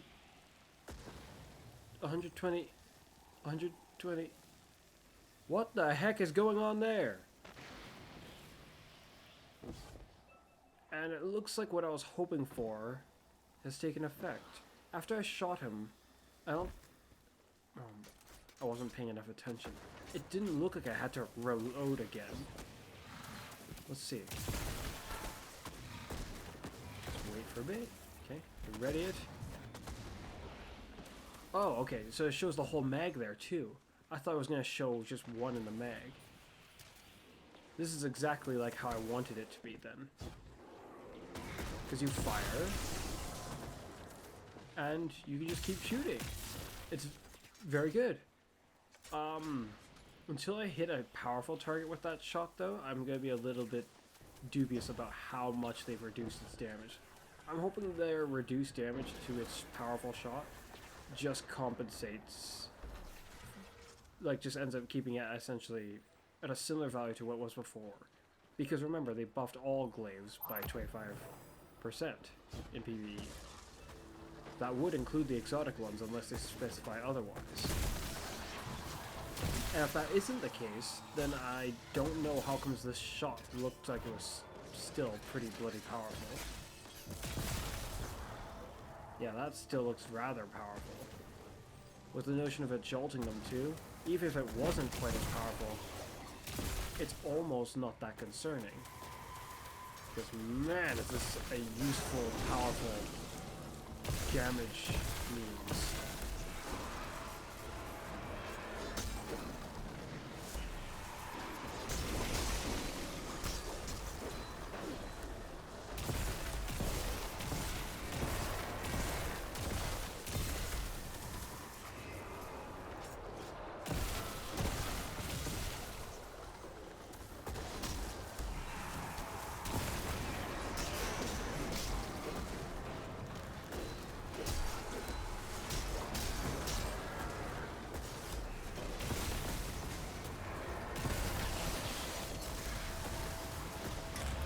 Trying to figure out if what I just saw was like an impact damage of 20,000 and then a blast damage of 80,000. But if it was that, then despite how part of the damage was less than I wanted it to be, that was still very powerful. Plus it's jolting, so even if it is a little bit weaker, I think I can live with that. I think it's not it has not really been nerfed much, if at all. If, as intended, because I think it was supposed to be an upgrade, you know. I think it lives up to that notion. It's an upgrade. Just particularly designed... Oh no, why is no one in here? In a sense, it does let me test how well what I have can do. What else do I have on me that's been altered? I can put this away. If that idea I had worked, then I would have potentially kept it. I also want to see if this will work.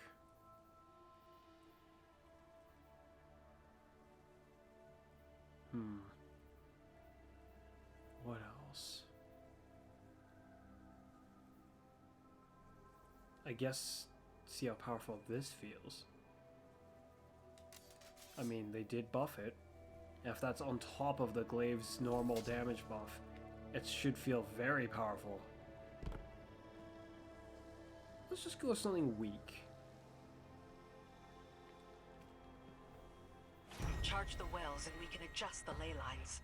With any luck, that'll put Riven's egg within reach.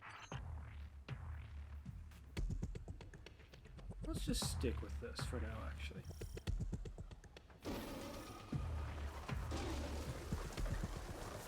Come and get me.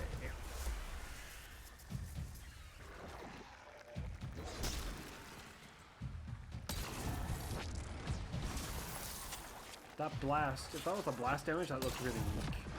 Oh, there we go, 77,000. That's still only so powerful, I'd say.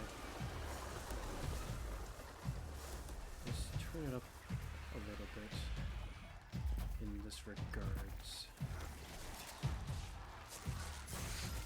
Oh wow, they actually got me before I was able to dodge out.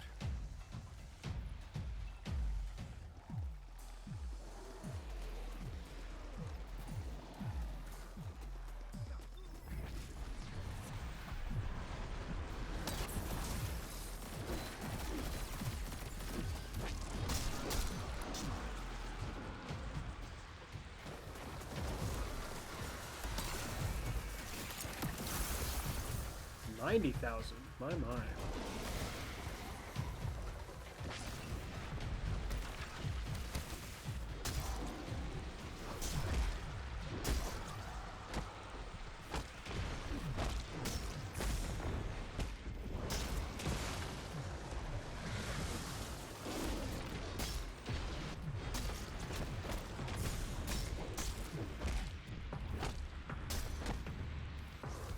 So the time between when I shoot then melee seems like it's shorter.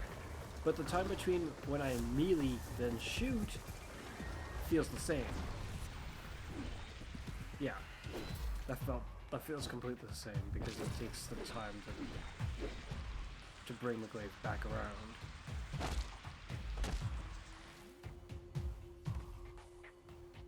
I'm wondering if it's actually slower than before. It's hard to tell.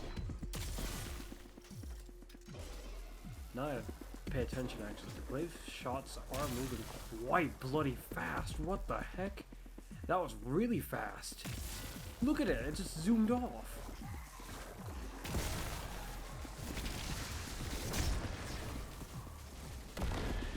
I'm not sure where I'm getting this insight. I don't think I'm supposed to be. Nor am I sure what it's for in this case.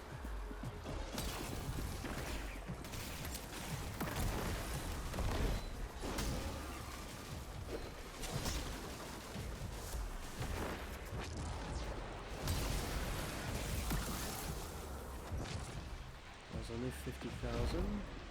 Where'd that item go? Oh, you've gotta be kidding me. So it just disappeared. Such a useful item just abruptly disappeared.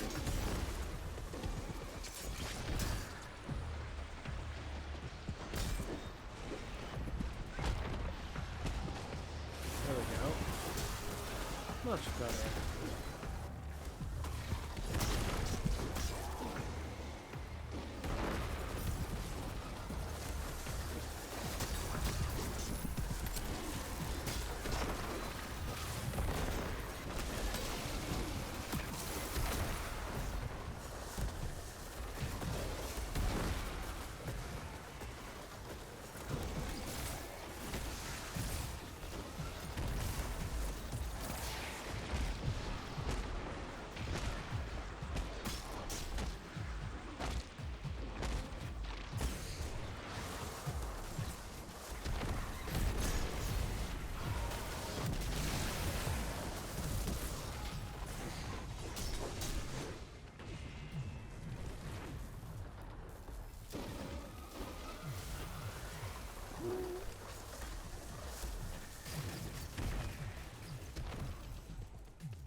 Rapid precision hits on a powerful combatant will mark them.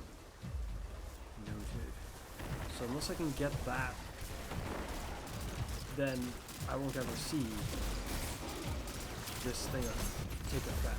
It won't be as simple as throw tracers. Because I need a weapon first and foremost that can actually get precision hits in the first place.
this many players, the boss might be a little bit too much easy pickings.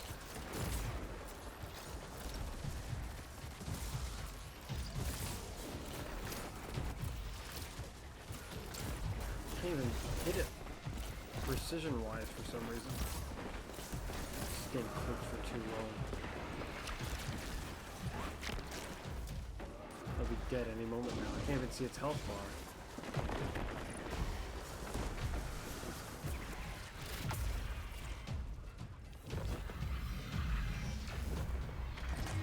Huh.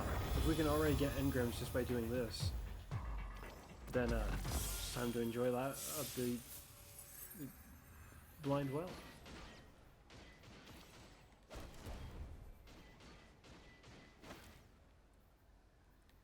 Might as well sample this again.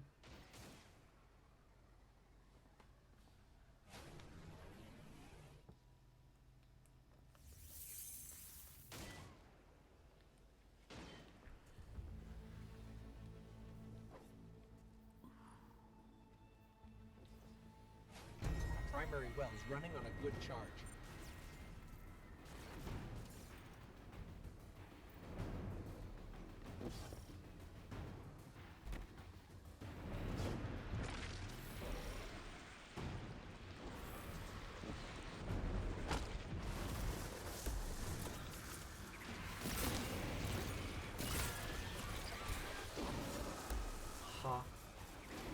How am I under power? I guess they up the power of the blind well, but you guys in the beginning are already above our power level. That's very concerning.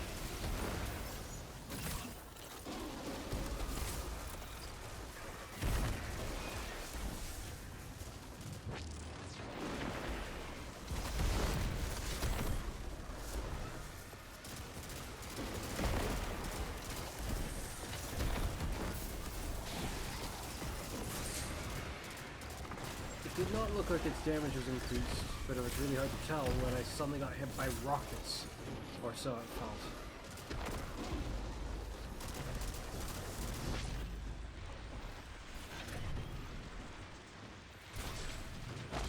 Great, they just had to become immune right then.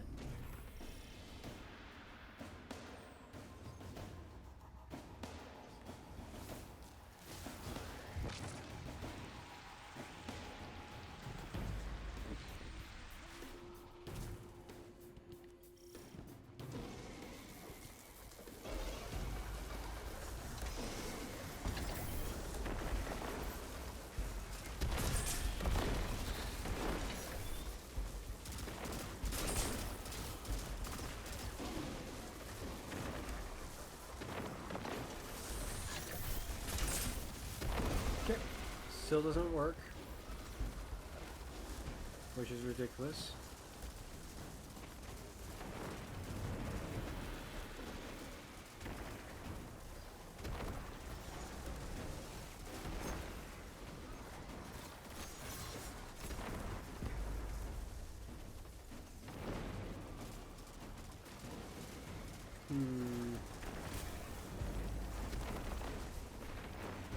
I think I've chosen a harder difficulty one, so let's just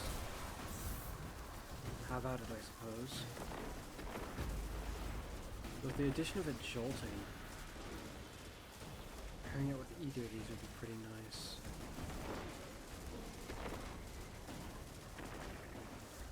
Kind of want to pair it with this particularly though.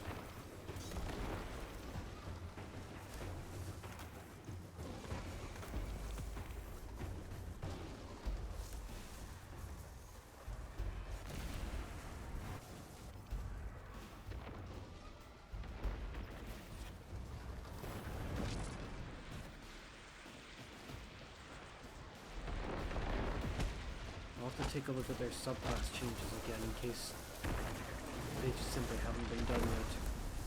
I specifically was looking for weapon changes when I was looking just like a bit ago.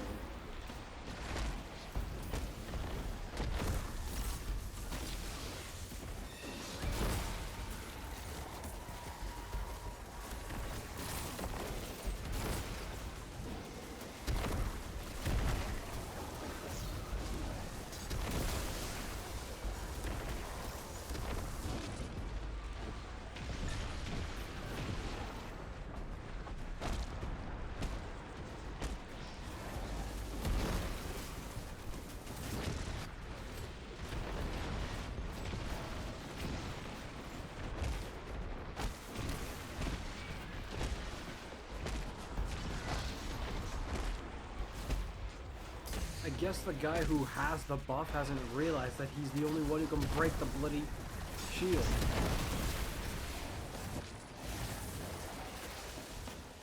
It's kind of how Blundwell works.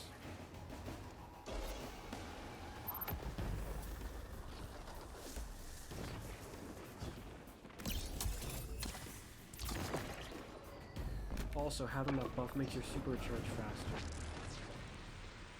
From what I remember.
Survived and it did 40-something thousand. I am now very concerned.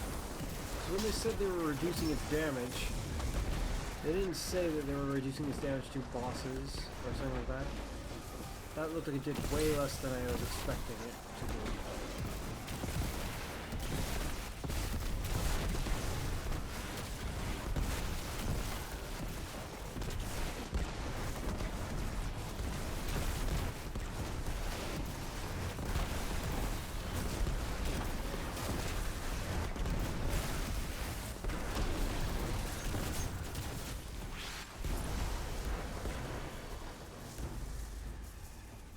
Oh, it's only a tier 2.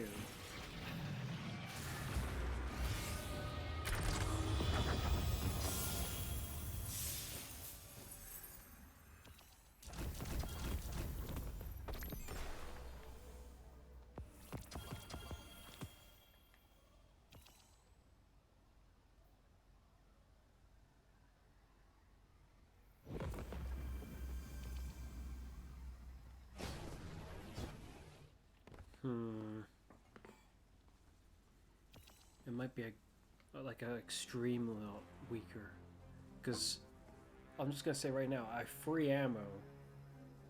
That's not justification to turn a weapon from something that could be used for boss damage, even in a raid, into something that, well, can't, because it just simply won't compete anymore.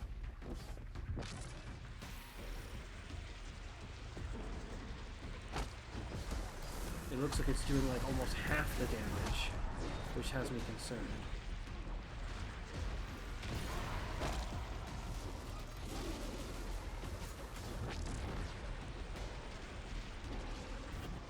Here, I'm gonna leave it like that for now.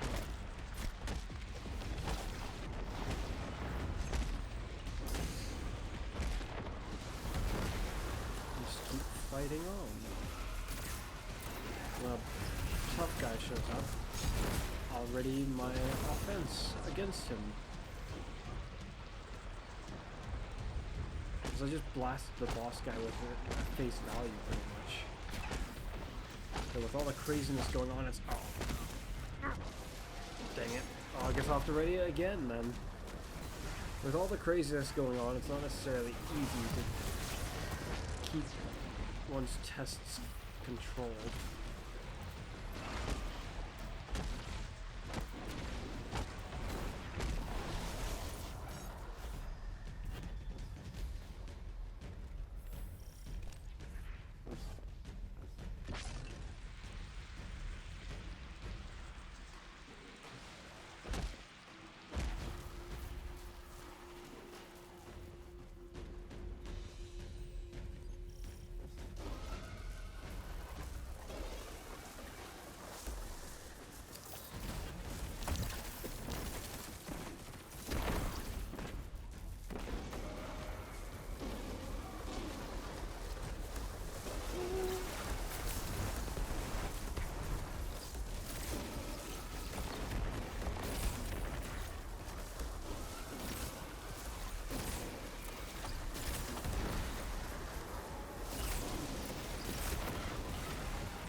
70 something thousand. Then again, every time we charge it, it gives us a free extra shot. I don't know how many extra free shots that'll give us in the long run.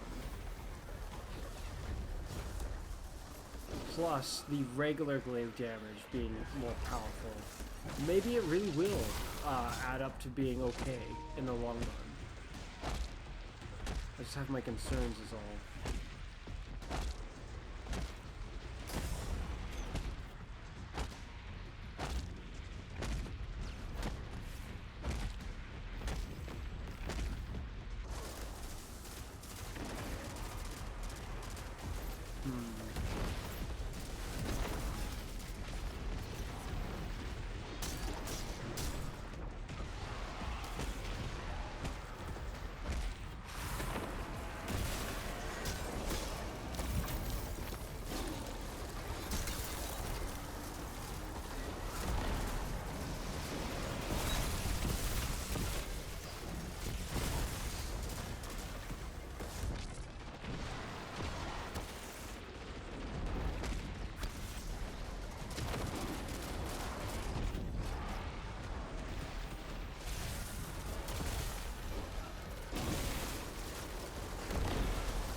Shield's back up.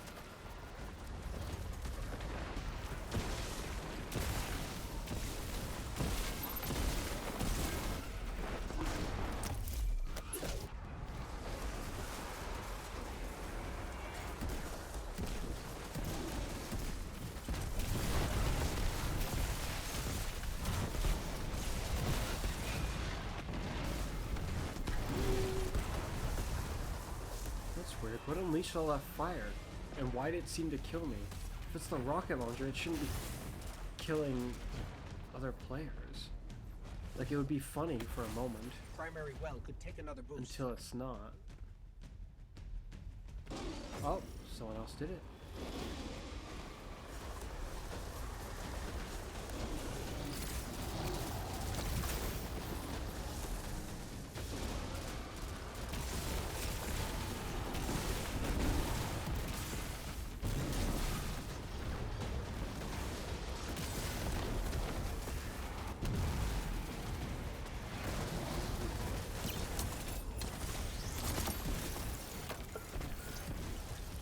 expect that. I killed her while still in my super, technically.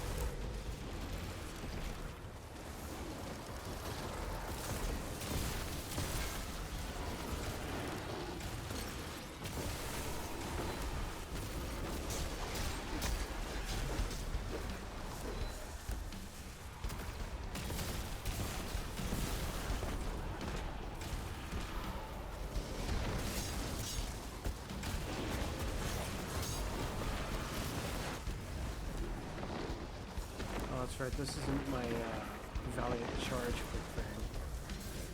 This is like, just got Whirlwind Blade on it, basically.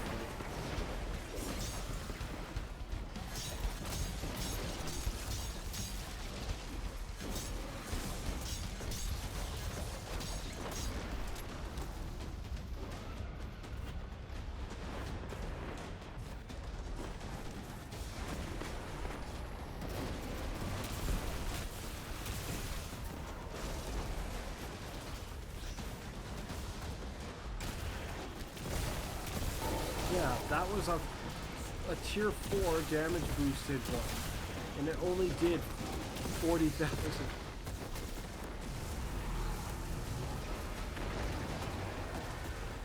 44,000. That's not very good at all.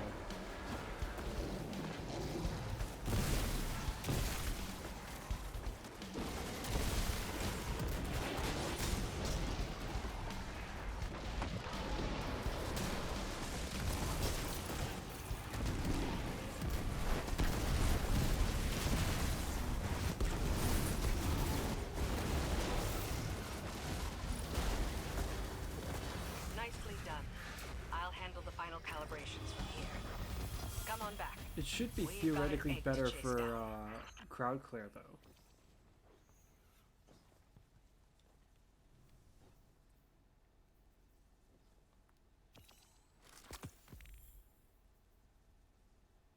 This activity isn't supposed to drop this gear.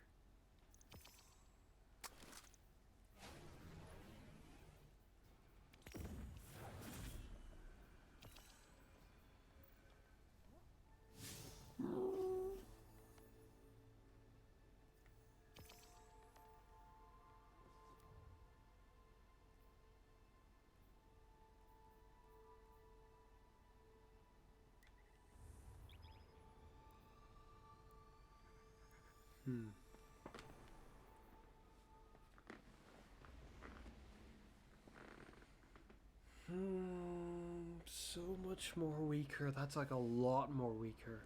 It's not a little bit. Or at least it feels like it's now a that the lot ley weaker. lines are aligned, the egg should pass within reach of you. I was You'll have to underpowered, hurry. though, up We to a need you in point. position when it arrives.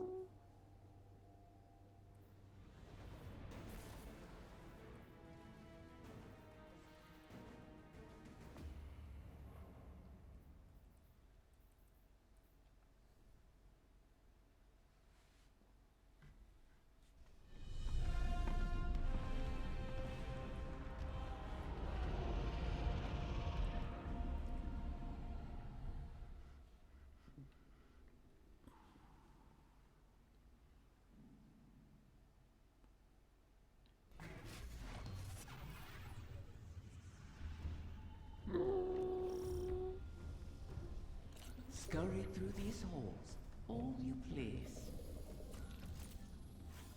The Queen risks your lives, wastes precious time on her hollow promise. Oh, is it less fun when something you want is at stake? Petra. Apologies, my queen. You know my conditions. Secure every egg, or the bargain is forfeit.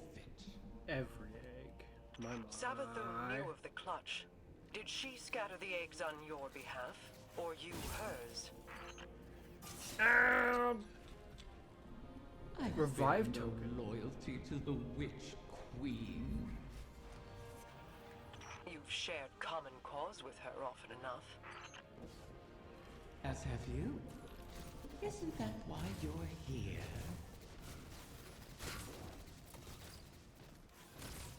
It doesn't release a shot or anything like that.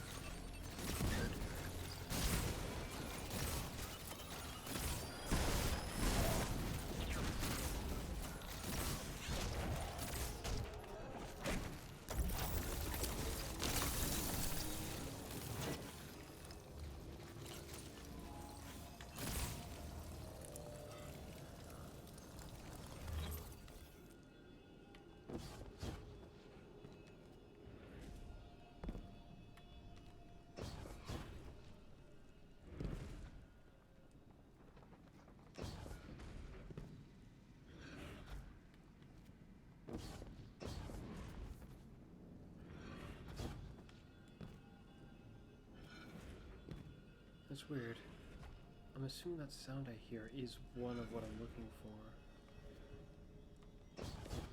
Where are they? Oh, there's one.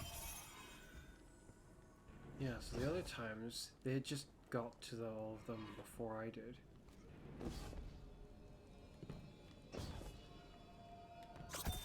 There's another one nearby somewhere. Over here.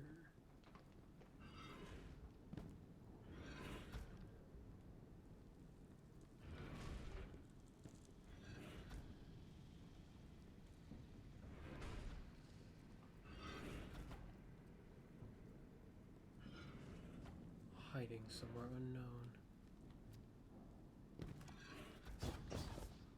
Oh, we can go further.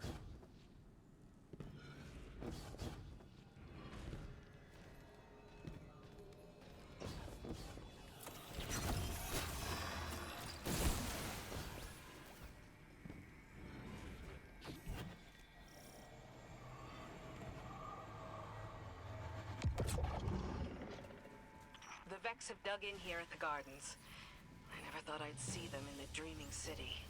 The Soul Nor Divisive did are I. devoted to the witness. They are here at its behest. To what purpose, I don't yet know.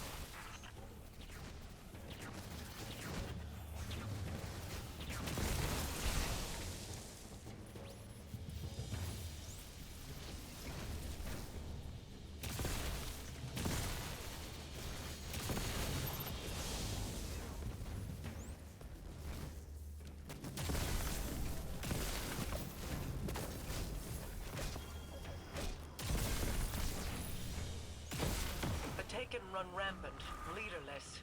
It seems the Vex want them contained as well.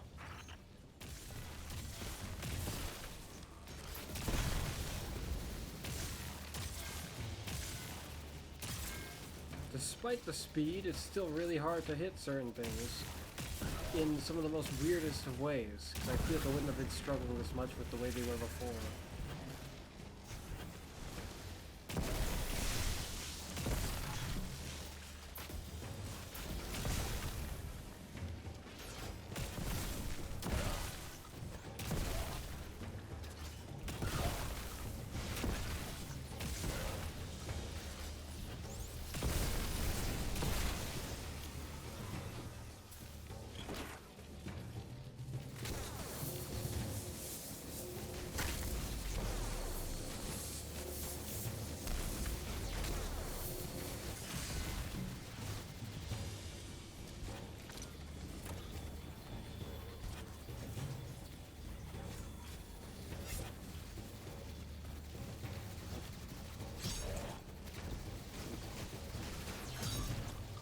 I don't remember having that big of a lunge before.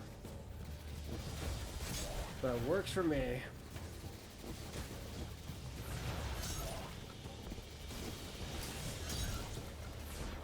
Even though I could just shoot them with my bow.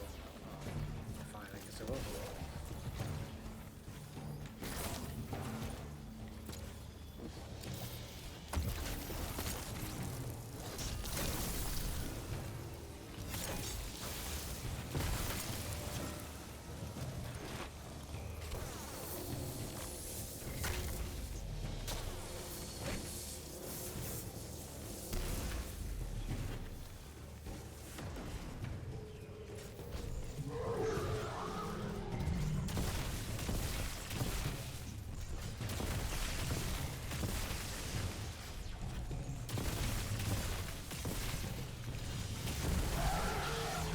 I still have plenty ammo, so...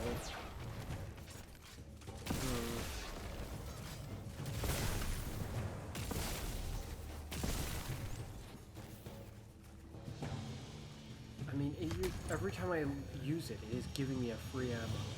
Every time. 3 shots, and then I can shoot a powerful one.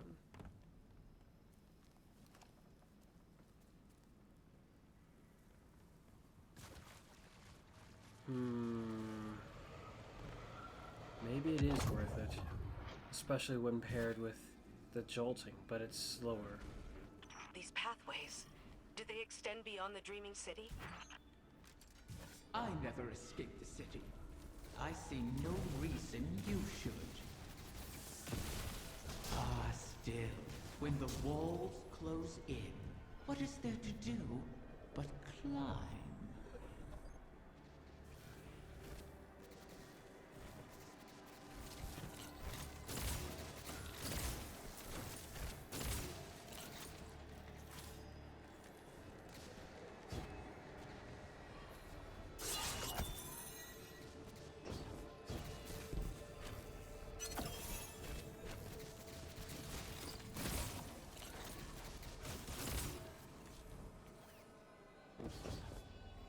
Oh, it's actually over here. I wasn't sure.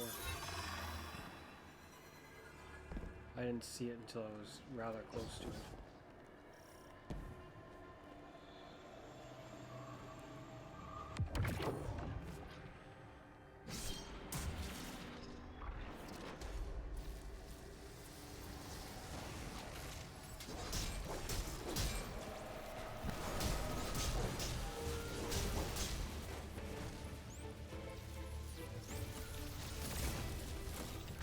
Hydra.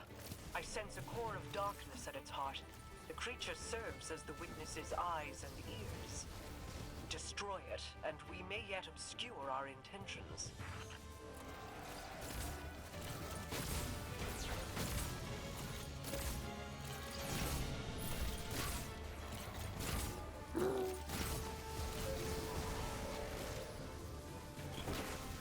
Oh no!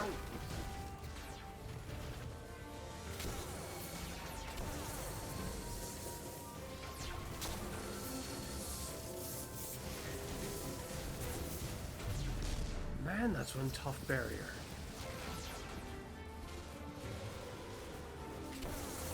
Dang it.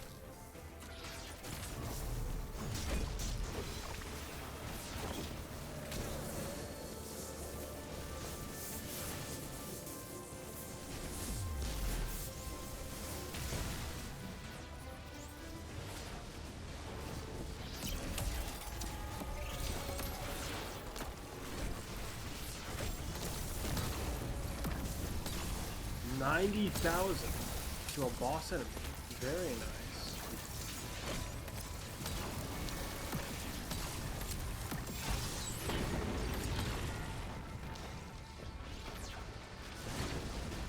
Crap. Haha. Oh dear. Got stuck with a barrier when I wasn't ready for that. So I lost. Ridiculous.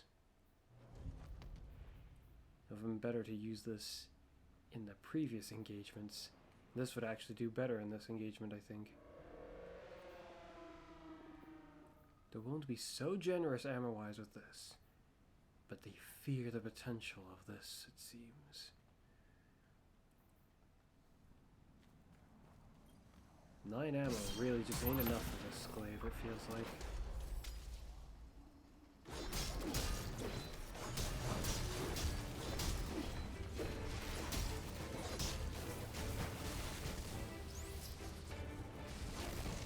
Hydra. I sense a core of darkness at its heart. The creature serves as the witness's eyes and ears. Destroy it, and we may yet obscure our intentions.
mean, considering how much damage this is doing to a boss enemy, I'd say, yeah, it looks like the glaive damage buff is pretty decent. It's doing what feels like more damage to a boss enemy without a damage buff than powerful glaives with a damage buff would have done before this buff, which doesn't really make a whole lot of sense, because it's only 25%, and some damage traits that glaives can get, that's how much they up it by. So, kind of weird.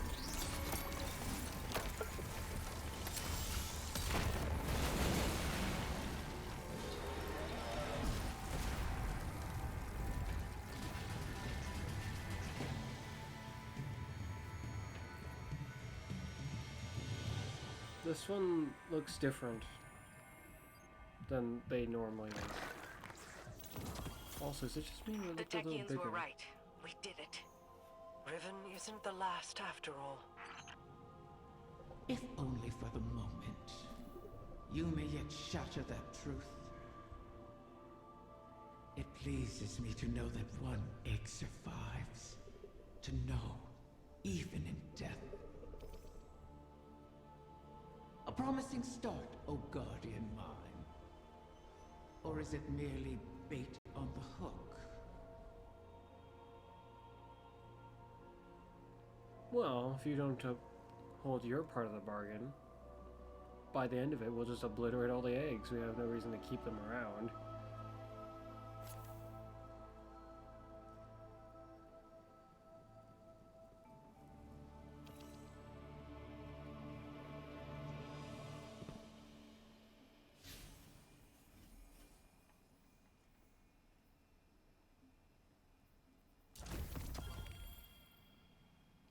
Osiris.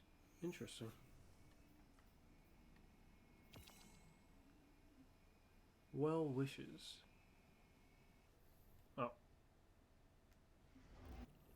Huh? Vault? Well, this is a big change. This is a very big change.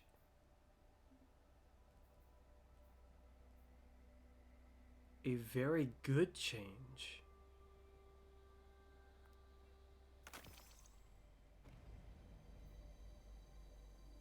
Well. Wait a minute, I just got legendary shards. Bungie?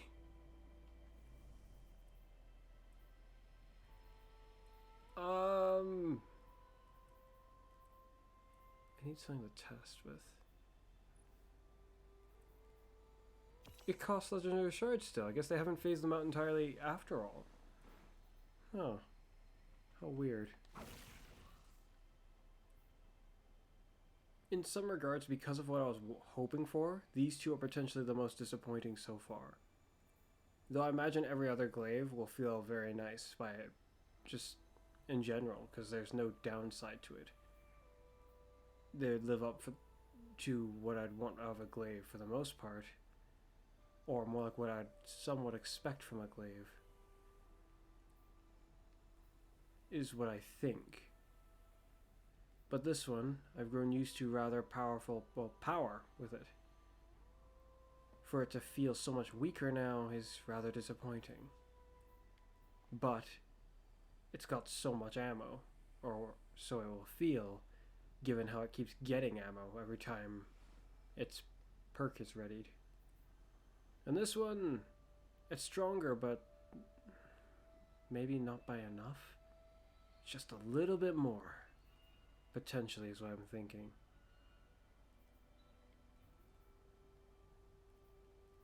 I wonder how much ammo this thing can hold. This thing looks like it can do a ridiculous amount of damage. Though, because of the way its trait works, you will have to wait, I suppose. Yes. It can't be done too fast. That's a little bit intriguing. Wait, I can access the vault. So then, I can put you away right now.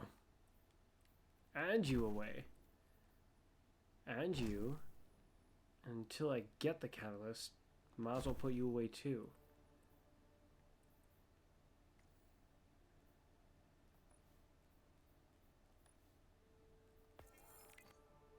Wait, didn't this just come out? How have I already... Okay, that's kind of odd. Wow. I wasn't anticipating this.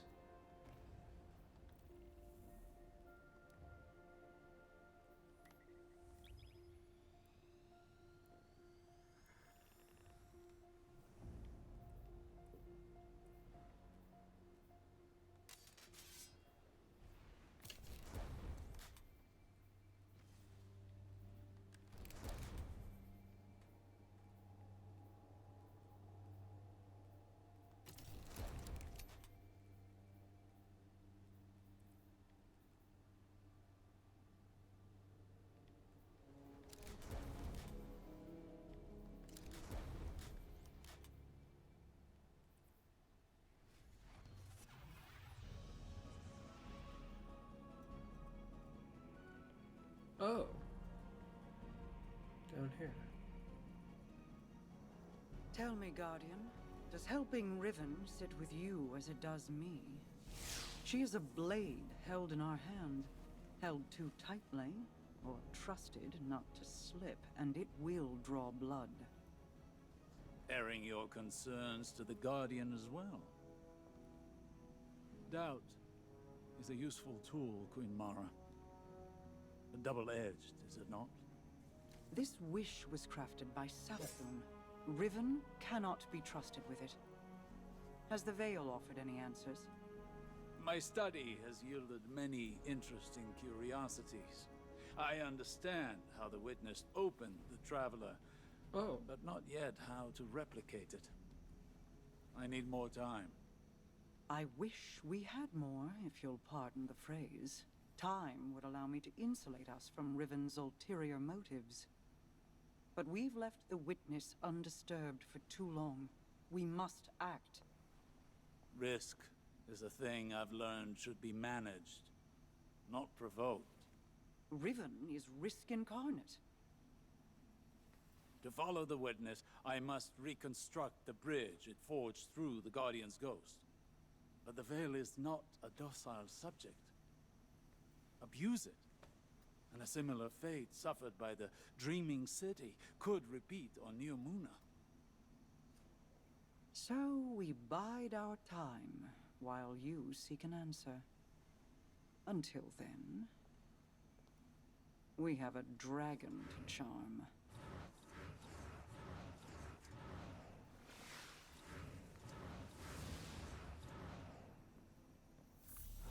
Interesting how it lets me do this at all, actually. I figured it would be just like the swinging. I tried to, but can't swing.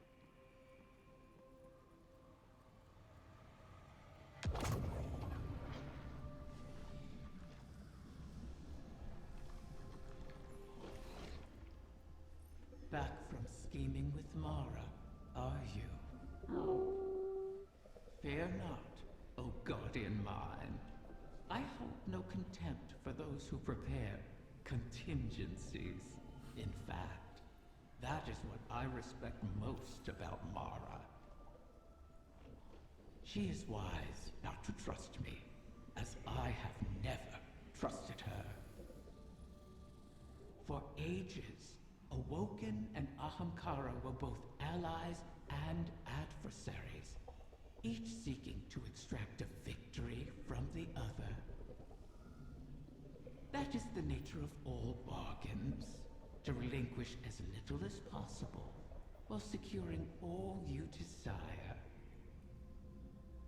Our bargain is no different. It is not built on trust, but on the knowledge that upholding it will benefit us both. And that breaking it will result in more suffering than you can imagine. We must wait for another egg to drift across the ley lines and re-enter our reality. Continue securing my lair until then. Those who now trespass within it have nothing to bargain with, and are thus of no use to me. You would do well to keep that in mind.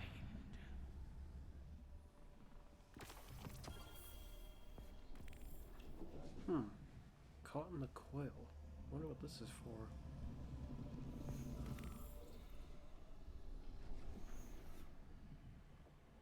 The coil in the coil, spend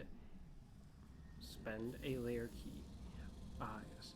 By looting a layer chest, earn a high score as a fire team. By collecting wishing glass shards within layer pathways, and purchase a dragon's gift from Riven. Layer keys can be obtained by completing activities anywhere in the system. Oh, so it's just one of those keys, then, probably. Just like the other seasons had. Okay, then.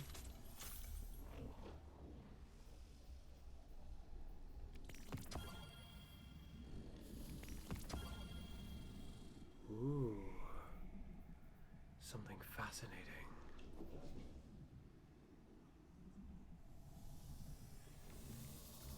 What's not fascinating about it is how similar it looks to another one that we have in some regards, at least the front of it.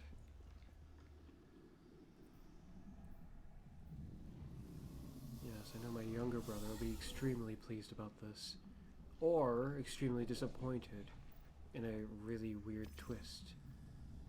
Cascade point on something like this? It'd be somewhat amusing, but rather odd.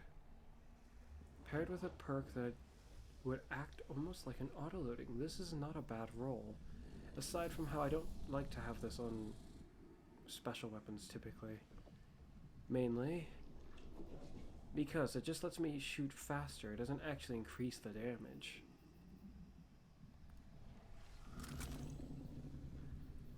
It just lets me do it in a shorter time.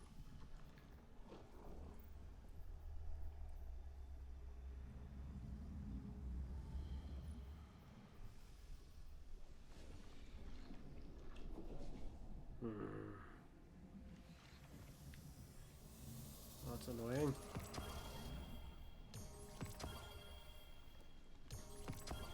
Oh, it has an interesting sound effect. You know what it doesn't have? The feeling that it would be a good idea to give me what I want.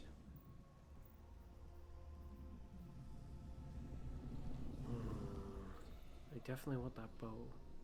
Oh, Focus Fury.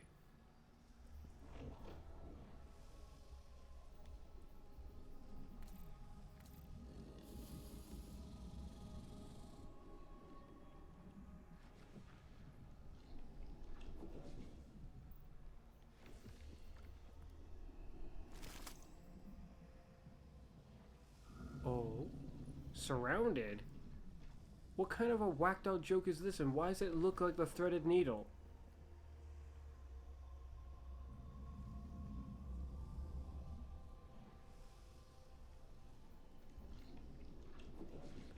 Using your class ability changes this weapon's damage type to match your subclass until you stow the weapon. That's different.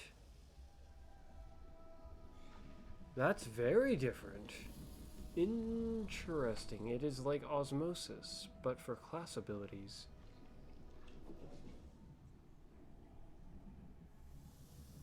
Is osmosis ever on weapons that already have an element?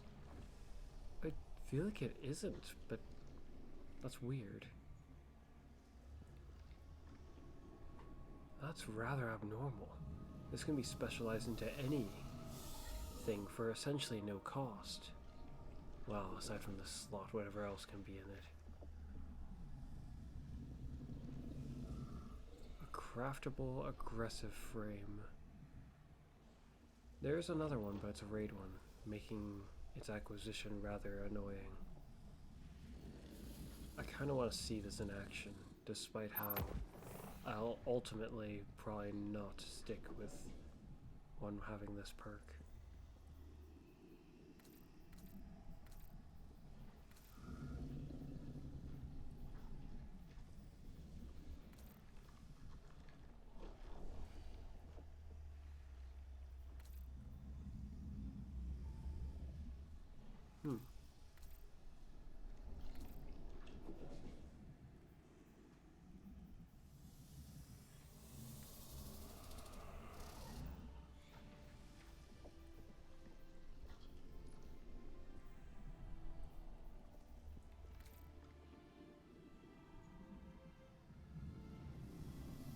this one could end up as pretty much any element.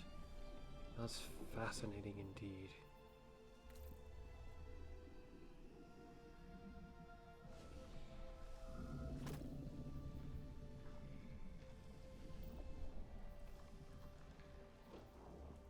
As for the armor, additional Spirit of Riven vendor reputation. Okay.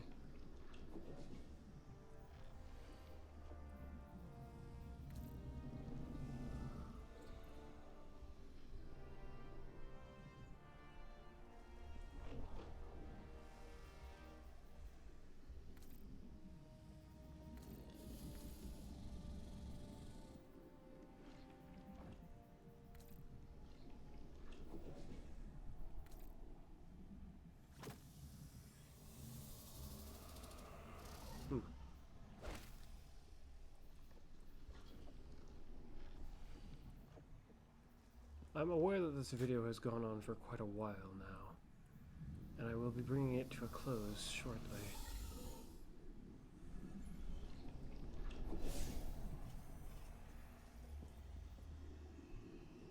Okay, so that's the story for this week. We at least completed week 1's story.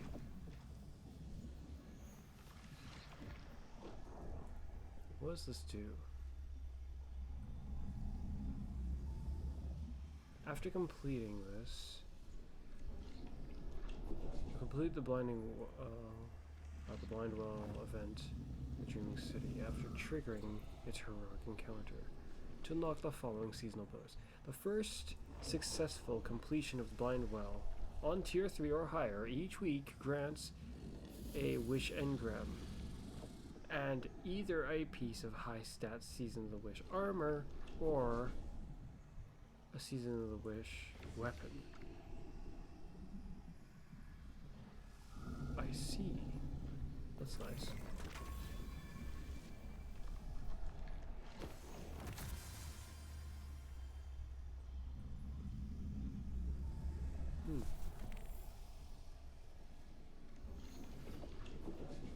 Engrams can be focused into individual armor.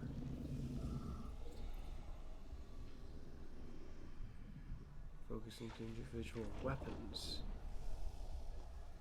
I just need to get the bow like I want. Which could take who knows how long.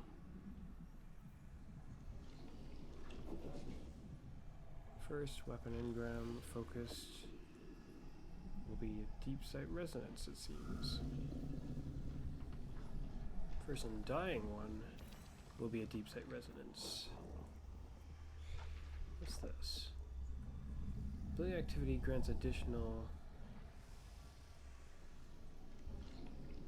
Completing activities grants an additional Wish Engram anytime one is rewarded.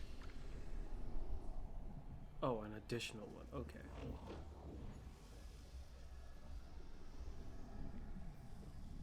Is there one for being able to get one? From like random activities? Because I haven't seen one yet for that.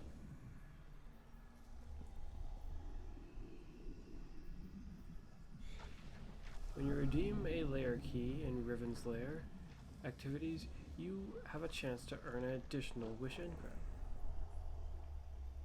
First time you redeem a lair key, it's going to be a deep sight resonance.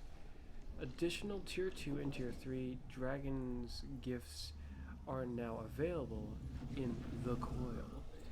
Tier 2 and Tier 3 can contain an additional option to choose from.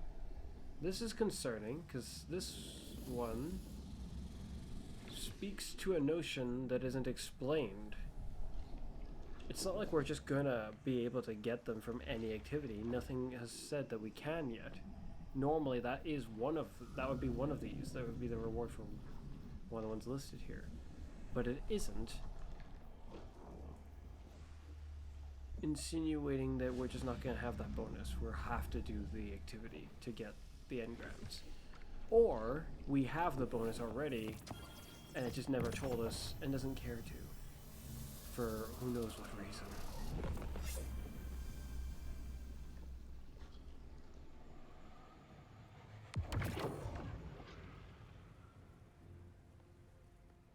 before I stop, I want to find out what this... I want to see what this can get. I'm just going to check on my phone because, well, I have one, so I can just go to my character, take a look at the weapon, and see what it can roll with in certain slots. I mean, these slots should be normal, I think. Nothing abnormal about those two slots. It's these ones. High Ground, a perk that I don't really care much for, because it's just really weird. Wellspring. And this is in the slot with that had attrition orbs.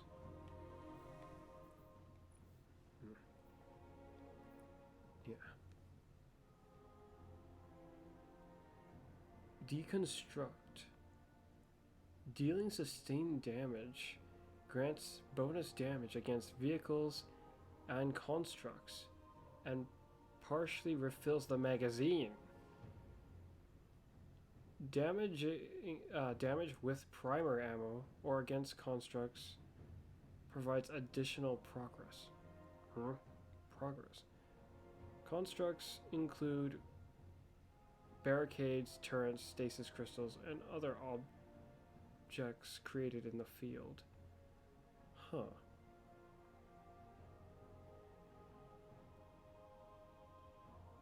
Partially refills the mag. Like with free ammo or ammo just straight from our reserves? I wonder. It doesn't state it. Headstone. One for all. And killing tally. Another one with killing tally. I like that. That'll be very useful for my warlock. As we can see, the other slot has clown cartridge. And then there's loose change. Hipfire grip, which feels useless to me. I'll pay it no mind. Slideways, which seems really weird for this kind of a weapon, but okay. Overflow, that sounds useful. Enlightened action. Dealing damage improves reload speed and handling. A rather odd trait, but sounds like it can be useful. Especially in the case of there not being anything better. And demolitionist, which I'm sure lots of people will be happy about. I only partially care. Killing tally being its only real decent damage trait, it seems. I mean, one for all is not bad. High ground, I'm not confident at all in it. And deconstruct is just very odd. It's a new trait. Or at least one I've never seen before. That's interesting. I might as well take a look at this linear fusion rifle while I'm at it. The surrounded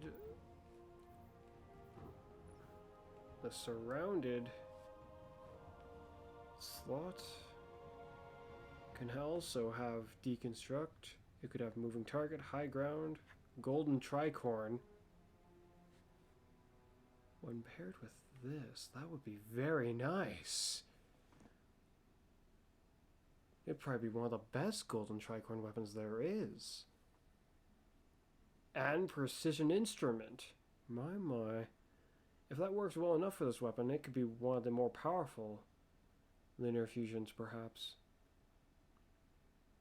And in this slot here, we got this perk, threat detector, keep away, attrition orbs, destabilizing rounds, envious assassin, and reconstruction. Interesting. Very interesting. Based on what I've heard about precision instrument, it might be kind of obnoxious to try to wield with a weapon that's not a bow. But it's hard to say for sure. Being able to just keep shooting would be beneficial. Destabilizing rounds, that's interesting.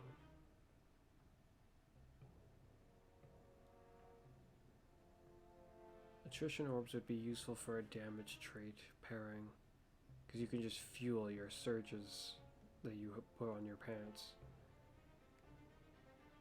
Very nice indeed. As much as I was initially not very amused by this Dragon's Breath rocket launcher, its traits so far are actually very interesting. I'm looking forward to using it more in some regards. I'm curious as to what its catalyst will be.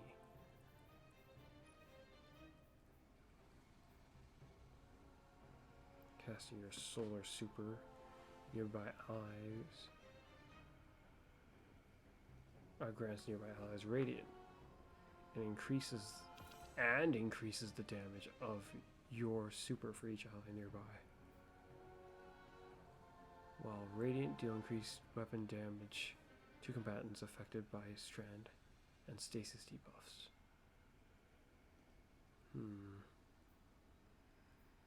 I'd probably want to pair that against strand specifically. Unravel them and then keep shooting. They're not going to just become they're not going to suddenly stop being unraveled, so it'll be rather useful. Flint Striker, rapid solar precision hits, and rapid solar weapon final blows grants radiant. Interesting. Casting super improves benefits.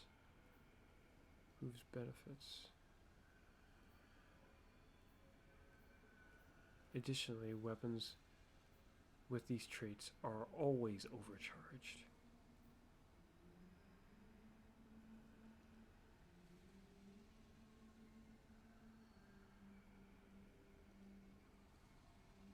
Are always overcharged when that modifier is active.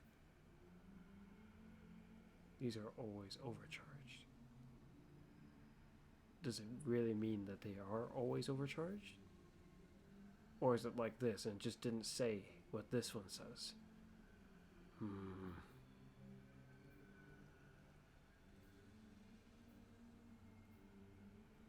Noble Deeds, Unsated Hunger, Head Rush, and Dragon's Vengeance. The seasonal ones so far.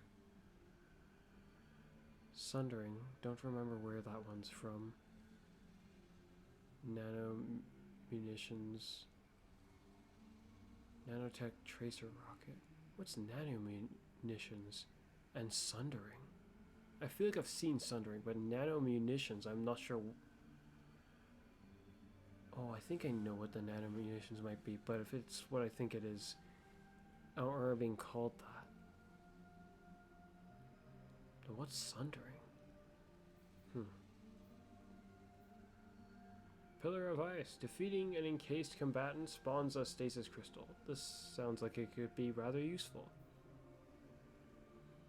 Picking up an orb of power grants strand weapons unraveling rounds. Nice.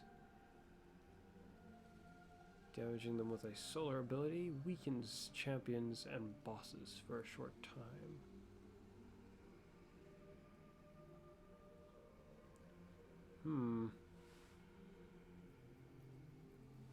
If it just flat out weakens them, that could be rather useful. I wonder how potent. Probably smoke bomb weakening, not tether weakening. Especially effective against overload champions for, well, who knows why specifically overload champions. It's a really weird choice, but oh well. Breaking combatant shield with strand or stasis weapon has a chance to suspend or freeze that combatant. Wearing the Season the Wish armor increases this chance.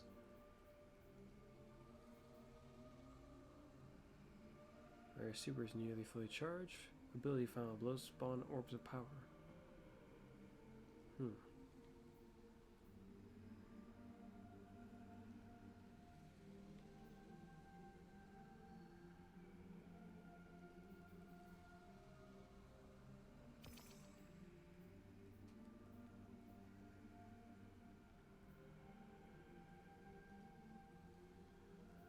If they're really always overcharged, that'll be rather useful.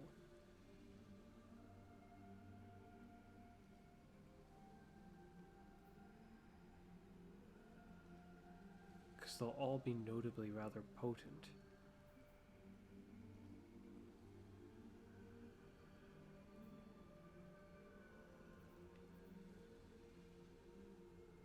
feel like this one makes sense for now. Is it just me, or am I already making like ridiculous progress through this?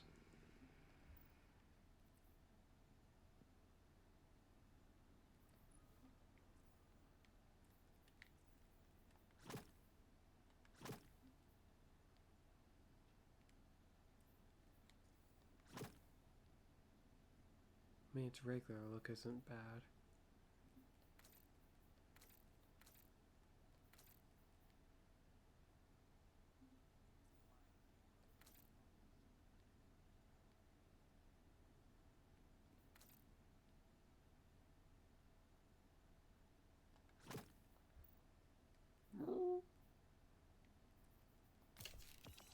Yeah, well, I'm gonna stop here.